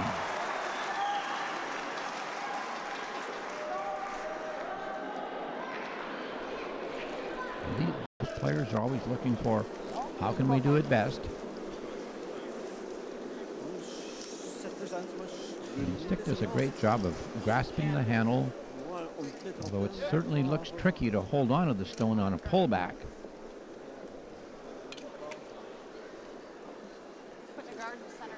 And the players are very adept at getting the right speed and the handle. The correct turn on the stone at the end. An in turn here from the jam man, Jimmy Joseph.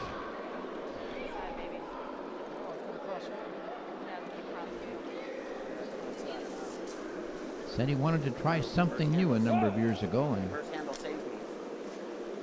he saw curling. He was really enthralled and tried it, and has been at it ever since.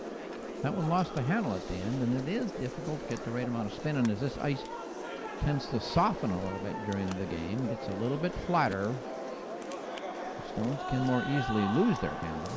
And people have often said, well, why is there a left? Why do you have to put a turn on the stone? But if you tried to throw without no turn at all, the stone, grabbing the ice, could then decide to take the in-turn or the out-turn on its own and miss the target by a long way. So that's why you predetermine the turn and the amount of ice you want to take for a shot. And okay, Sam Dahl playing a hit on the in-turn. Oh, she threw big weight. And that's been the problem for Norway today. They have not had the hitting accuracy. Weight was good.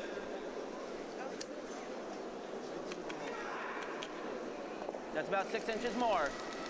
Oh, it's my handle again. Joseph just unable to get the handle on it. The handle goes flat. Don't you reverse. Don't you reverse. Don't you reverse. Could have been better. He wanted to guard those two stones, particularly that one at the top forefoot, which is the main counter. Samme fart.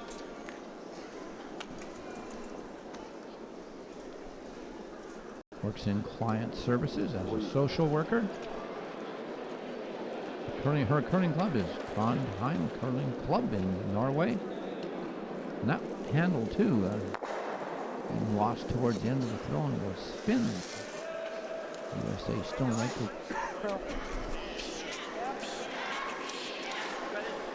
to have that handle though, because I need it on this side.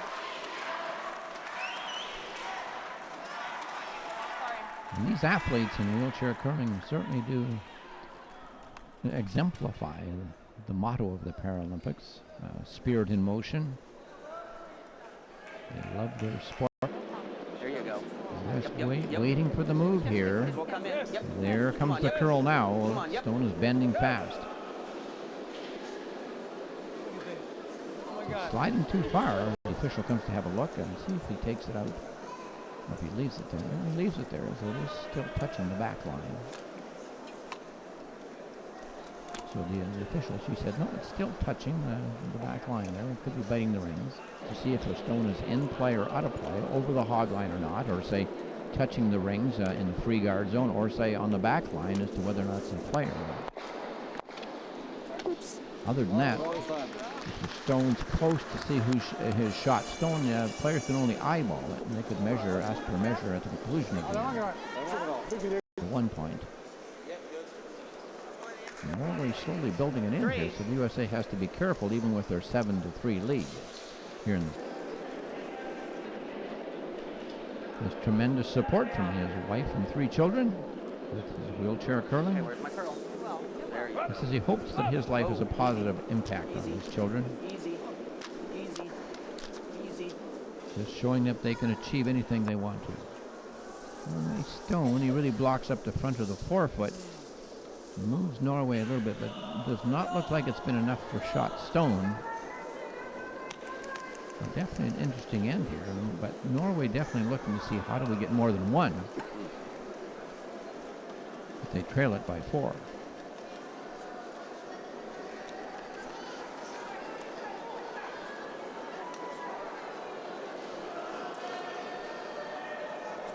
Det er shotten! Ja. Så gå på her, Røda.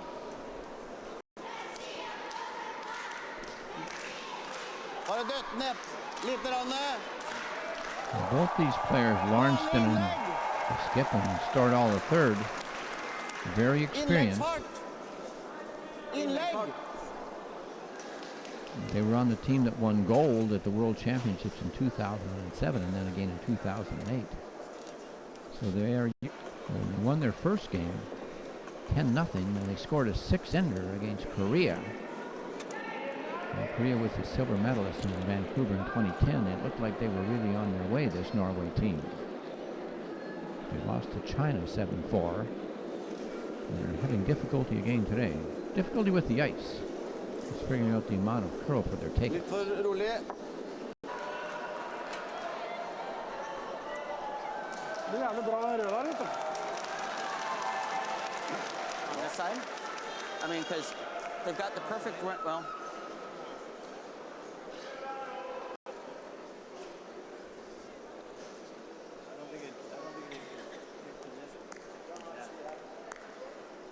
oh, it might. It might clip it. If I hit it hard enough, the yellow one's definitely gone. No, I don't want to try it. I mean, what are they?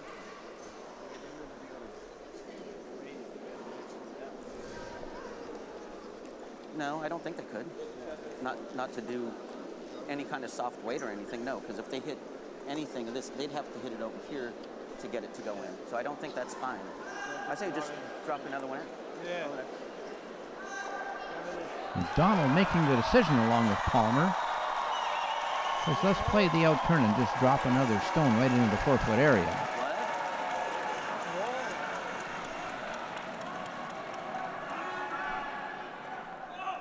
My favorite story with Patrick McDonald has to do with his tattoos. And he says I have tattoos from my earlobes to my ankles, and he actually has a tattoo in each one of his ears.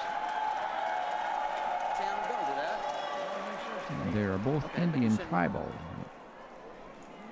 Peace is on the left and harmony is on the right, he says. And there's something I would look at in any of my tattoos, the ones that are in my ears. And he adds on, he says, it's a vast wilderness in my head, and I try to connect the two to stay focused with the tattoos. What do you think, back house? Very interesting. Yeah. We'll need a good shot here. Like just the top 4-foot on the out turn. Well thrown. Nice trajectory there. And this team from the U.S. starting to gain confidence in this event, playing better today.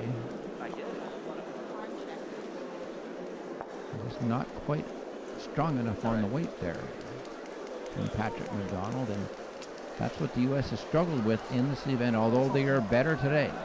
This is the best draw weight they've had. Definitely a guard there, and going to force Norway to have to play the end turn. And look, Norway really low on their takeouts today. They have not had hitting accuracy.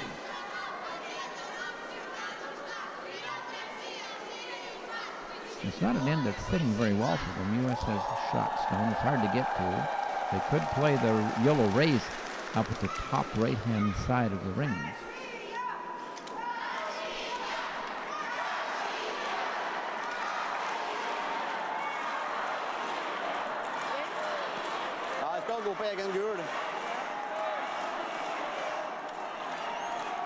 And fans here at the Ice Cube.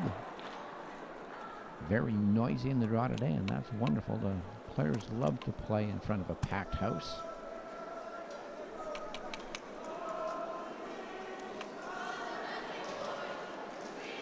Just getting the perfect grip on that stone is the skip. Ryan Lawrenston for Norway. Facing difficulty here. His team trails it by a score of 7-3 in this 6th end. And this end isn't shaping up too well either for them.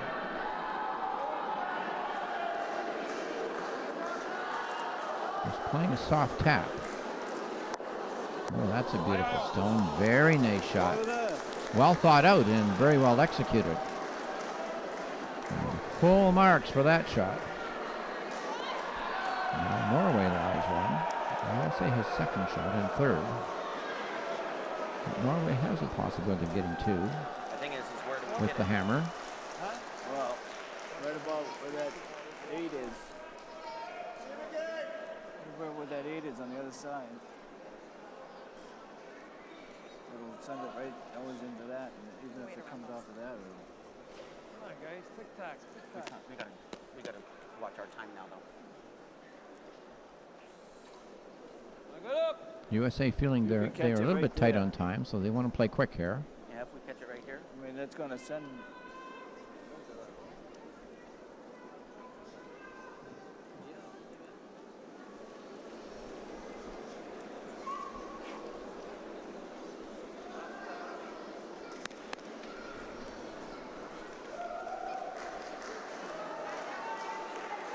If I thinned it, There's a stone behind you over there. I think anywhere from... Our shooter's gonna go that way. well, that's Give what him we're one. thinking. That's what I'm thinking. I just gotta make sure they can't get You two. don't want to... You don't Because want they've to... got the same shot.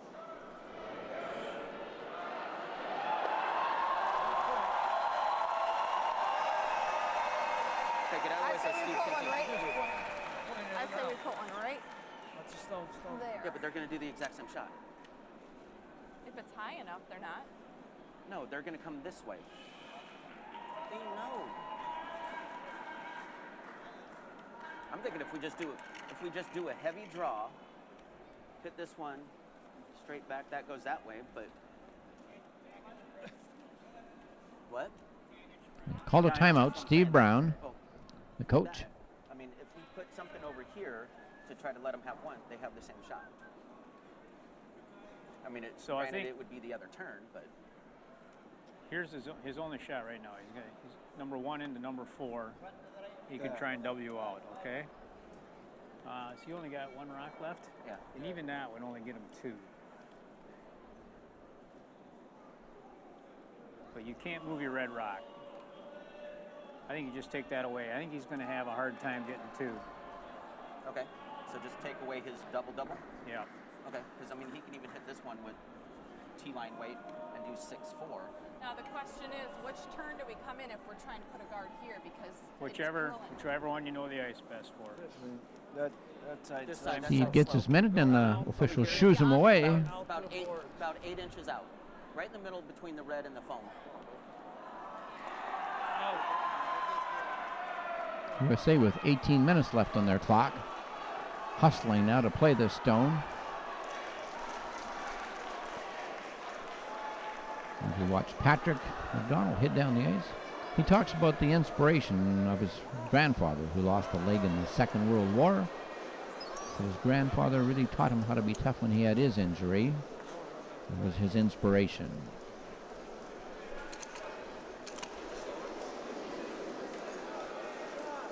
You see the tattoo, one on each ear.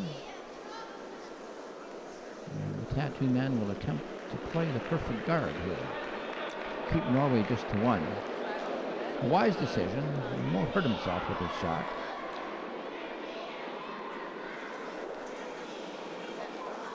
That turn really curls hard at the end. Really finishes hard. And Norway still might have definitely have a raise here, possibility on the right-hand side of the screen for 2. As Penny said, which turn do we play that guard with? Quite often it's better to go to the other side and play the out turn over top of the center line, rather than try to keep the stone wide by the boards. Ja, det er jo bedre det enn å døte ned der i hvert fall. Now it's Norway's turn. I stad. Du må jo ha fart. Du må jo ha bakanfart i hvert fall. Du må jo ha. Der da, eller? Stick in third, talking it over.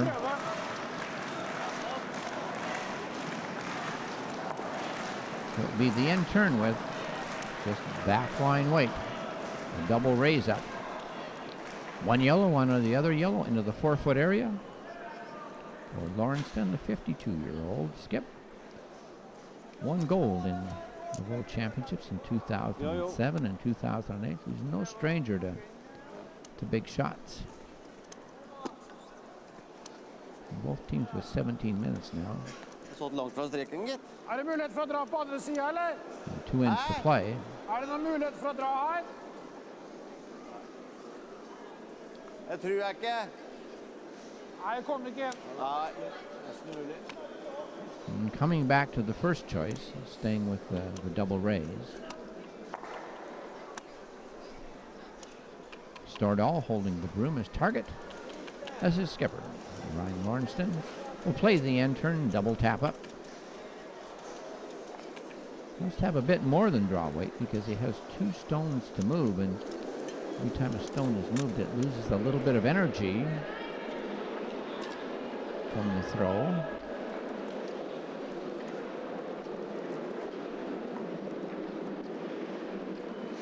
The stone's slowing down quickly now. No, just the one. It'll be that one best counter belonging to Norway, just touching the edge of the button is the yellow one. So a count of 1, lots of stones in play. And lots of granite to move from the area. And during the official time up between ends, of course, the clocks stop for both teams. Clocks won't restart for Norway until they play the opening stone of this next end, and then the U.S. is after that.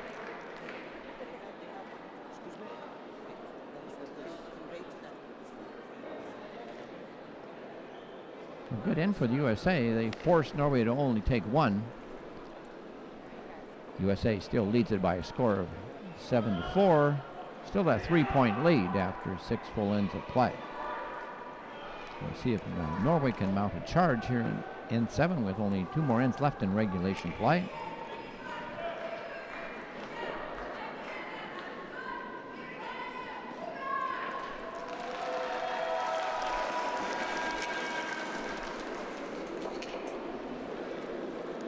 George Rafdahl, a 48-year-old from Oslo, playing in his first Paralympics, nicknamed Raffen. He's the lead and mechanical engineer on this team.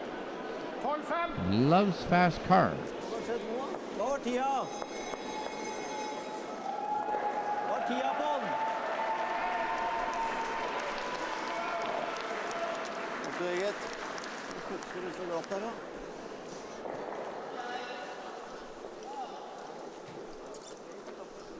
That stone right into the rings. The USA can now play a hit on it. Norway wanted it just short of the rings into the free guard zone.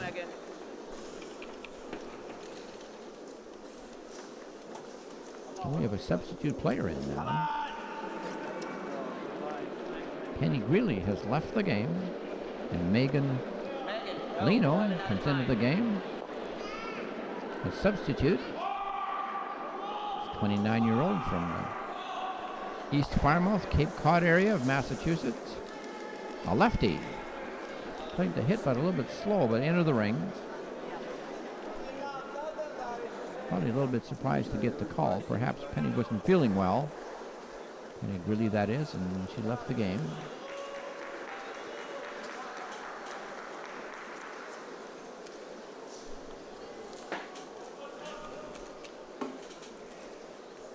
Now, generally the teams, with their 5-member team, the 4 players plus the 5th player, they will go with the combination of 3 and 2. Megan Leno with her first shot. They'll go with a combination of 3 and 2, either 3 men and 2 women, or 3 women and 2 men. The thinking being that if a player was sick and had to leave, you need generally the one of the same gender to come in. You always need at least 1 from each gender on the ice at all times. So generally, the teams will come with 3 and 2 for the total combination of their team. USA has 3 males and 2 females on their team. Leno, her nickname Frodo, in her first Paralympics. And just sails by on that hit attempt. Norway with the early advantage and trail it by 3, so they do need some giddy up here to get some points. The USA will do everything they can to prevent Norway from making a comeback. And Matej Samdal, the second on this team, began curling in 2005 in Trondheim, Norway. The shot is looking really good. And look at the curl and the swoop on that stone at the end. It curls over fast, really finishes strong. And although it's in front of the rings, the free guard zone rule are no longer in effect. USA will attempt to peel at least 1, 2, maybe 3 out of the area. Patrick McDonald putting his hand to the top of the hat saying, I want big weight. That big weight will come from Jimmy Joseph, the 51-year-old from New Hartford, New York. The stone just slips for him, but as long as it doesn't go over the first hog line, he can rethrow. Once it passes that hog line, it's an official throw. His nickname Jimmy Jam, and we'll see how much jam Jim can get on this stone. Throws it hard. He'd like the double or the triple. Come on! Stop, baby! And good shot. He moves all the stones. Unfortunate for him, the no double, but he did the job. Well, contact, that's what's important for the U.S. right now. Just keep removing yellow stones. They're playing defense and playing it well with Jimmy throwing that kind of weight. Norway, their ambition here is to regard. They need to steal this end to have any chance. Trailing at 7-4, they really can't allow the U.S. to score. And second is Jimmy Joseph, a little bit better game, definitely strong on the hit.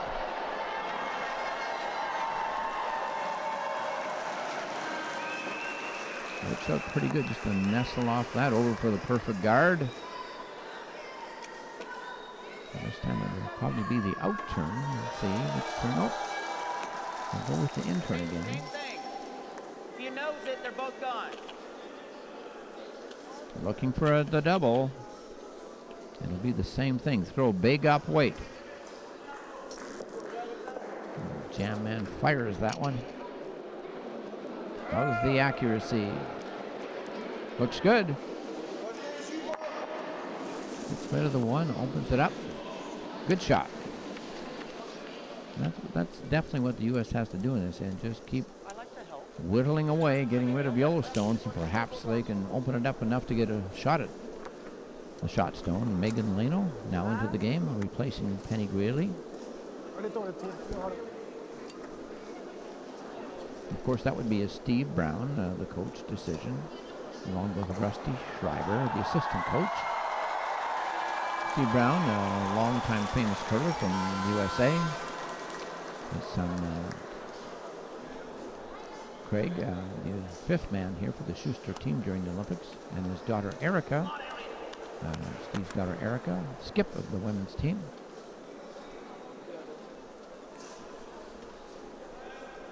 Once again, Norway guarding. Jostin playing the intern. I'd like to keep this guard just a little bit longer this time, make it more difficult. Trying to get over the hog line. No, that's the second time that Norway has hogged a very critical guard in this game. And that will hurt. A big miss. It will offer the USA an opportunity to try a double on the two yellows.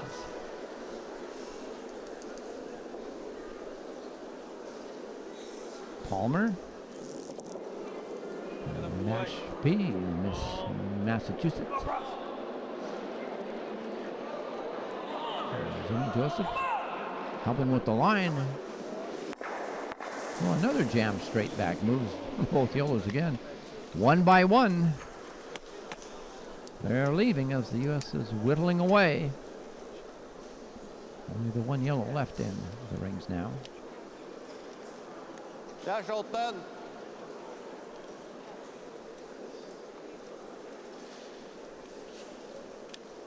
Må kjøre Norway der, da. figuring to discard the guard idea now and make a hit in the rings and roll into the forefoot for shot stone. Trending it by 3, they definitely would like to steal more than a single point here, if possible. The outturn from the stick. Stordahl. And Dave Palmer pretty close today, and they're shooting. Rubs his own, and moves that shot stone there as rolls in front of the red and did the USA a favor.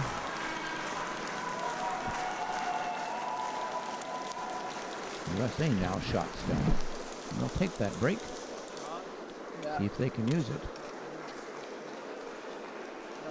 And they will not play a hit on that yellow stone. Might be too big a chance to drive it onto Norway's.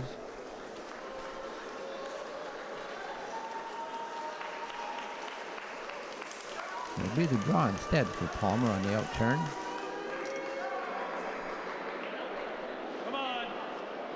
Palmer, who works in the public school division in Mashpee,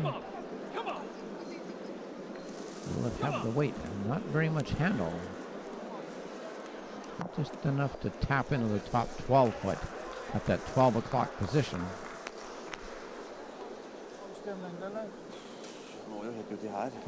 Leaves Norway a chance here to get shot stone and steal.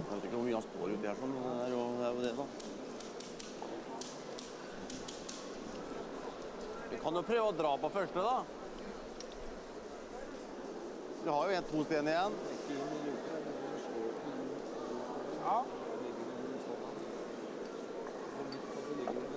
And if you're Norway here, you just have to be really aggressive and really go for it. You can't play defensive in this situation at all. They trail at 7-4 here with only this end and then the 8th end in regulation play left. They really have to think of scoring. Har det falt ut?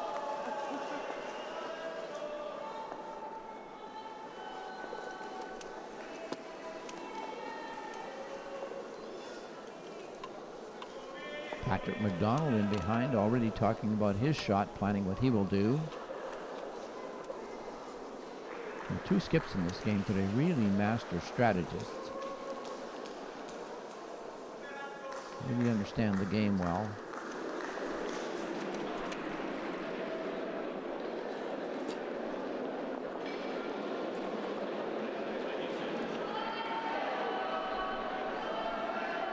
Looks like pretty good line here for Norway. Can they sneak by and get shot stone? Wow. Oh, beautiful weight. Covering the pin. Double guarded by 2 reds. That means we're up to Just a beautiful shot. we go red, right? Just on the Well, outside. the U.S. has used their timeout. Just outside of the 18, it's fine. Come up and put it by the Won't be able to call their coach. The one time when I was used is Norway just makes a perfect shot. Or skip. Just wrapping that one around with 2 stones in front of the rings and idling in behind right to the 4-foot area. I doubt that the U.S. can see enough to do a come around. It would be the Rays, I would think. But we're going to beat them. Double Rays Nose at to that. red, we're good. Red on a red on a yellow.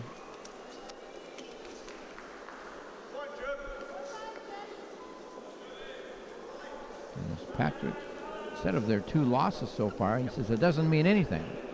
You just have to get playing well.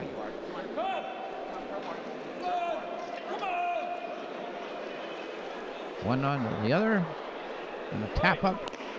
Well, that's a good shot. 2 things that got a stone for the USA right into the edge of the 4-foot, and it opened it up too. Beautiful shot. That's a helper for USA, most definitely.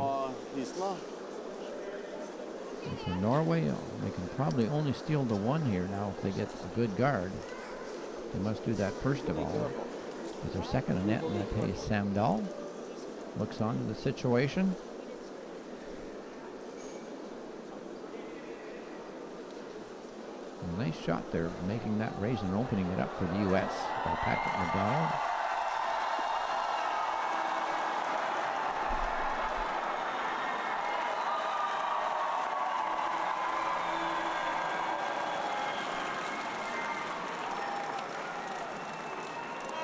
The fourth player is a big game here by Patrick McDonald. He's finally showing up and he played the way he can. His first 2 games were really subpar for him. It was just a matter of finding the weight and getting used to the ice here. The ice was definitely different when they played at the when they played here at the Worlds a year ago at the World Championships. The guard here from Norway, overcurling slightly, and that is a very long guard. Definitely the U.S. will have a shot to curl around that guard and make an attempt at moving shot stone. U.S. playing quite quickly here, trying to keep some time on their clock for the last end. Quick decision here. David will place the broom.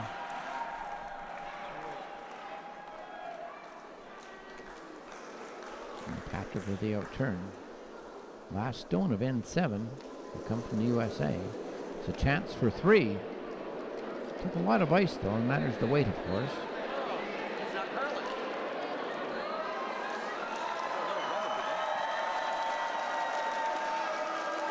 Trying to curl over and make contact. Will not move that stone quite far enough. Norway still has the better counter on the button and will steal 1. A steal of 1 for the Yellows from Norway. They tighten up the score.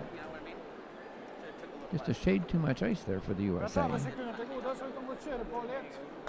They had enough weight to move the stone, but just didn't curl enough for them. Well, Norway's still alive in this game. Now trailing it only by a score of 7-5.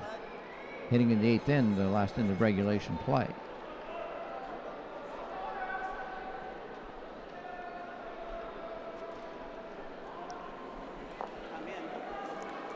So Norway, who has previously seen their country playing 8 World Championships, winning world titles in the Paralympics, in the World Championships in 2007 and 2008, not giving up here. Only trailing by 2 points now going into the 8th end of play. And they definitely would like to begin here with a center guard. There we see the score of 1 by Norway in the 6th end and then a steal of 1 in the 7th. Tighten it up, 7-5. The U.S. now leads it going into the 8th end of play. Norway taking plenty of ice, about 6 feet of ice to the center line. Rings are 12 feet in diameter, so 6 feet to get to the center line. Definitely like to start with the center guard. The stone idles into the rings and goes from 12, 4 foot, 8 foot, and right to the back of the 8 foot. Not in the free guard zone, it's in the rings. USA can make a hit on it. He had really good weight for the entire game, did Turjay, but the last couple ends has been a little strong on his center guards.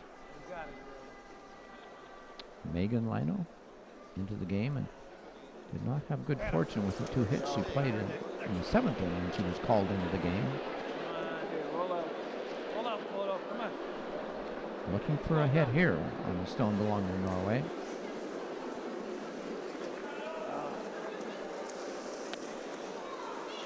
Not enough speed, and without that extra speed, it curled, over curled. Good try.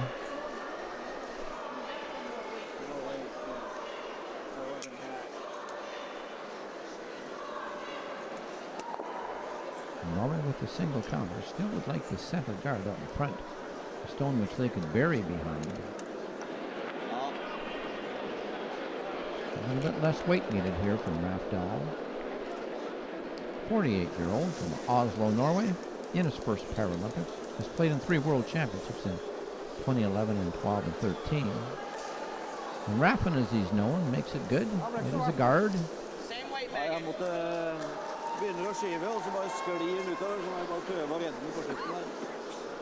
Try to throw the same weight. Now Megan with the same weight, if she should run into that center guard, she can chip that center guard over, just cannot remove it totally from play, because this is only the 4th stone of the end.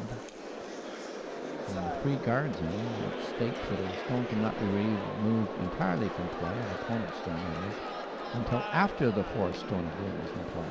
There's the hit. Does that go entirely out of play?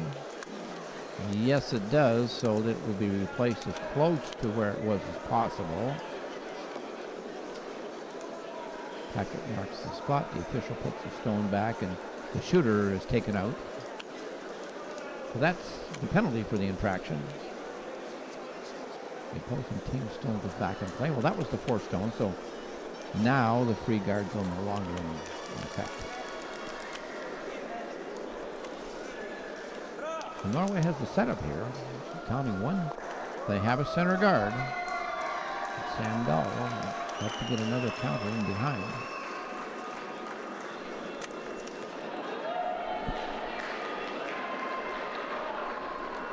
Closely follows that stone down the ice.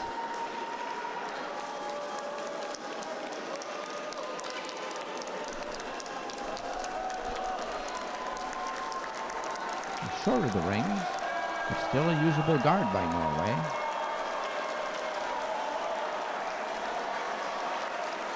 Once again, the U.S. attempting the same in turn.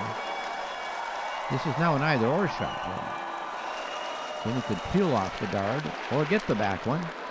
Both would be very acceptable. And either-or. Chipping off the guard, at least it's a long way from the center line. Good shot. He's opened up the center of the ice. Certainly for Patrick's last shot, Patrick McDonald's the Skip's last shot for the USA, he would like an open front for his two shots. Be able to put this game onto the win column. Norway drawing behind the other corner. Sam Dahl with the throw. And the outturn this time.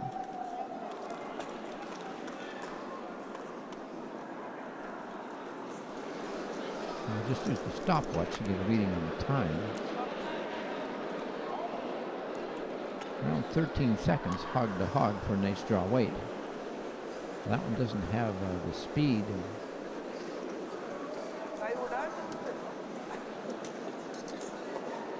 And that one took 19 seconds to just barely get over the hog line, so a lot less speed, took a lot more time through the zone hog to hog for Sandal, 19 seconds.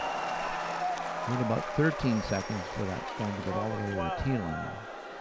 And more speed takes less time through the zone. The takeout here from Jimmy Jam will go through that zone in about 9 seconds. Hog to hog, and the good hit. Bing, right on the nose. Finally getting rid of that stone of Norway's at the back 8 foot. Making it difficult now for Norway with that hit by Joseph. And a chance for Norway to steal 2. He's a crazy guy, has lots of fun with this game. I like this USA team. There's a lot of spirit to the team, and they'll never give up bunch. And Norway now really having to come up with some shots. They only have 4 stones remaining, and 2 of them have to count to tie this game.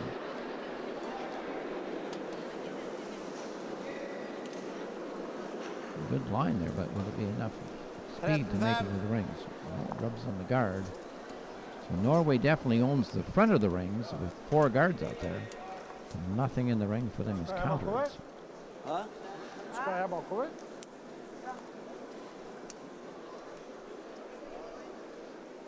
Patrick says, let's just play an out-turn draw. Block the path. We can get the stone about top 8 foot. We'll block the path for Norway to draw in.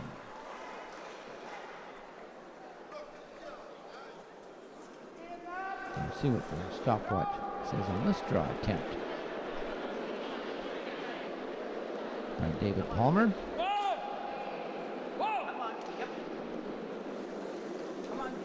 And that was 12.75. Hog to hog, but still stopped quickly. Wow, that ice is really tightening up in the center.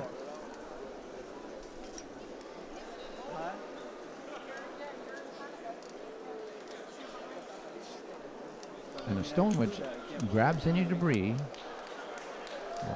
catch some frost that's on the ice, will certainly slow quicker. And that's the advantage of sweeping, is that with sweeping you can really keep the path much cleaner in front of the stone. Less chance to pick up debris or have the stone lose its handle.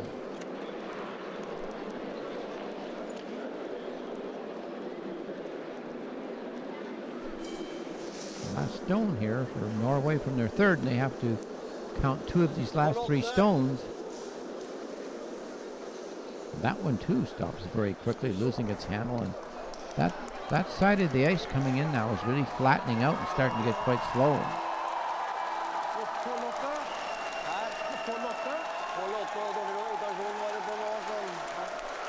And what happens, there's the ice is pebbled before the match, and then that pebble is nipped by the machine. And curling stones do not like to travel on a totally flat surface. They like a surface which has, when it's pebbled, tiny bumps. There's a bit of airflow under the rock, just enough to allow the rock to travel nicely. On keen pebble, it's called. And that pebble really starts to flatten out too much in the sliding track area. Most stones have been played. The stones will begin to experience too much flatness in this. Will stop quickly as that one is.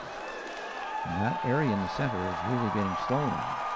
And I'm certainly saying that on the stopwatch too. Of course, these players have been timing those.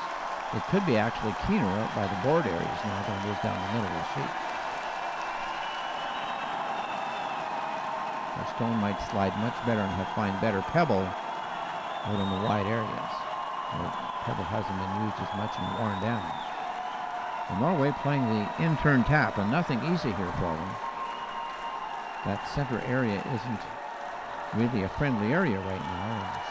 Stones are stopping quickly, grinding to a halt.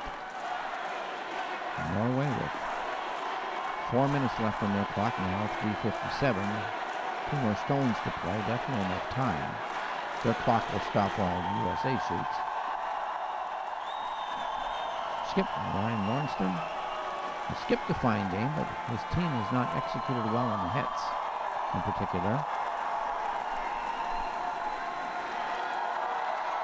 And they have given up 2 2-enders and a 3-ender to the USA in this game. Playing the in-turn tap. Just tap and stop in time. Oh, great shot, but does not get shot stone if the slide's too far. Wonderful attempt. And still, it does help more. They do have a stone in the rings. Now they have to figure out how to get rid of that red one going in the USA. They need to well guard it up.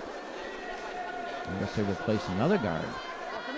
Patrick McDonald, the 41-year-old from Madison, Wisconsin, said, let's place a guard on the guard. Make it double trouble, doubly difficult. And no way to play a tap-up. They're going to do the same thing. I think they're going to do the exact same thing. So we're going to guard that up.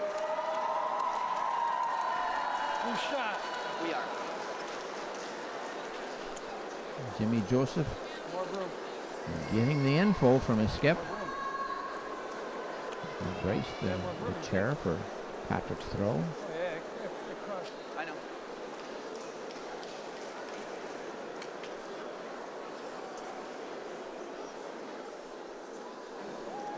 It'll be an in-turn guard attempt for Patrick. He might be able to seal the deal here with a real good guard.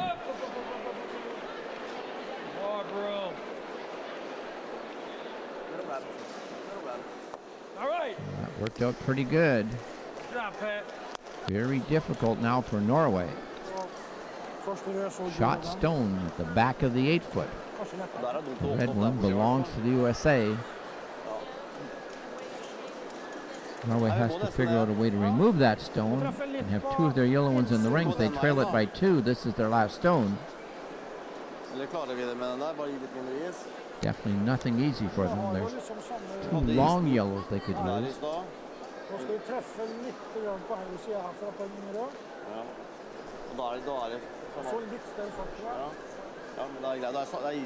Front in from Norway looks on.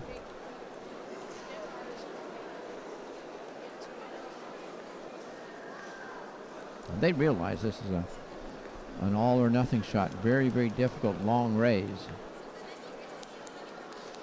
And even an able-bodied curling with the advantage of sweepers, this is a very, very difficult shot.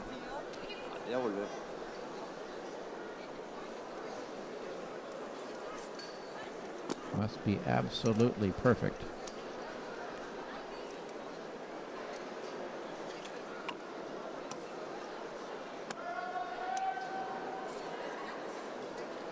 Just adjusting the ice. Ryan Lawrenston, 52-year-old, double gold medalist in World Championships in wheelchair. Saskborg, Norway. Toughest shot he has seen in the round robin so far. A tough raise to try and remove the stone. USA, his last shot of this end. Has the contact. Now, will he have the speed to do it? Wow, not quite. Well, what a great try. Oh, super try. Full credit for that try. Almost made it. Not quite. USA won't have to throw their last stone of this end. Game will just be conceded. Norway skip comes down the ice. USA has shot stone, so they do not have to throw. They win the game. Beautiful try, man. Beautiful try. Good game. And Patrick says it was a great try. It sure was. Wow. That was close. It was close. A heck of an attempt. And both skips came up with some big shots at the right time. USA scoring 2 2-enders and a 3-ender in this match. Getting their first win as the teams congratulate each other on a fine match.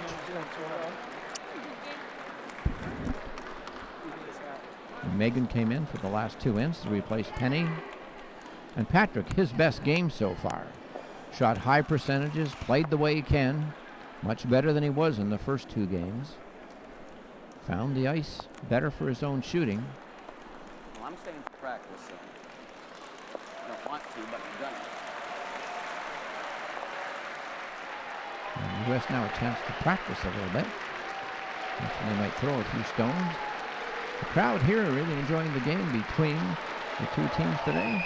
And there's Megan. She came in and played the last 2 ends number 7 and 8. David Palmer with a better match today than he had in his first. Good game, man. Love you. Finally, the Rockies back. Jimmy, the jam man, really good on the takeout game today. Had those hits working So let me hug my Dave. through big and accurate. And USA full marks for their win. 8-5 over Norway, so the USA with 1 win, 2 losses now, but they've got it on the right track. They continue to play well that way, who knows? Could be many wins in their future. From the Paralympics here in Sochi, Russia. USA full marks for their win. Getting a 2-ender in the first, another 2-ender in the third end, and then a 3-ender in the fifth end. And finished the deal with a single in the 8th end to win it by a score of 8-5 over Norway. And USA better on their takeouts. Norway really struggling, only 17% on their hits today, and that was their weakness in the game. USA had better numbers all the way around. They had the ice figured out better. Let's see. 6 more to go. 6 more to go. Good win for Joseph and his team from the USA. They're now on track.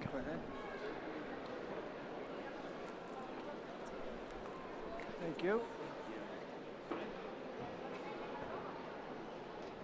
Inside of the ice cube, the play concludes on sheet A, where we had our feature game between the USA.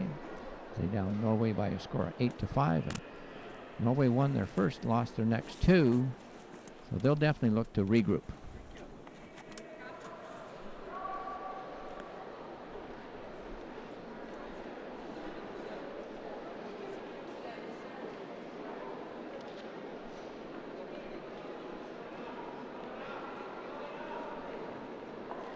Third for Norway. And a good sign. Go Team USA. They finally do get a win. And a deserved one. They played a very good game. Well skipped.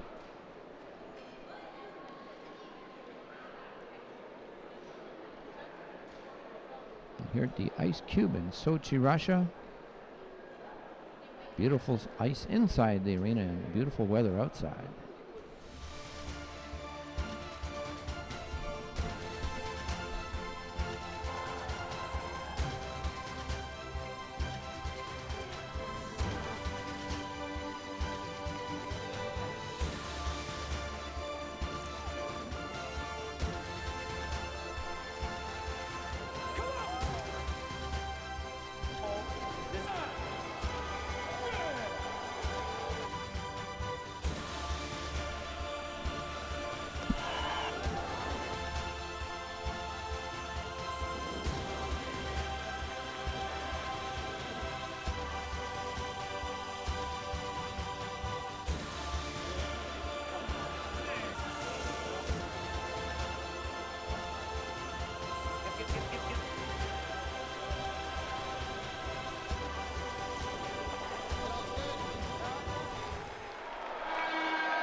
So here at the Paralympic Games 2014 in Sochi, Russia, in wheelchair curling, it was the USA and Norway. USA got 2 in the first end using the hammer to get a deuce. Got 2 more in the fourth end of play. And although Norway came back with 2, it was USA with a 3-ender in the fifth end. And then they sealed the deal with another point on the eighth end to win it 8-5 over a tough Norway team. And so the USA with that win moves to 1 win and 2 losses and now is on the right track for the rest of the competition. Norway with 1 loss, probably 2 losses, only their 1 win will look to get on track in their next game. So both teams looking for the future.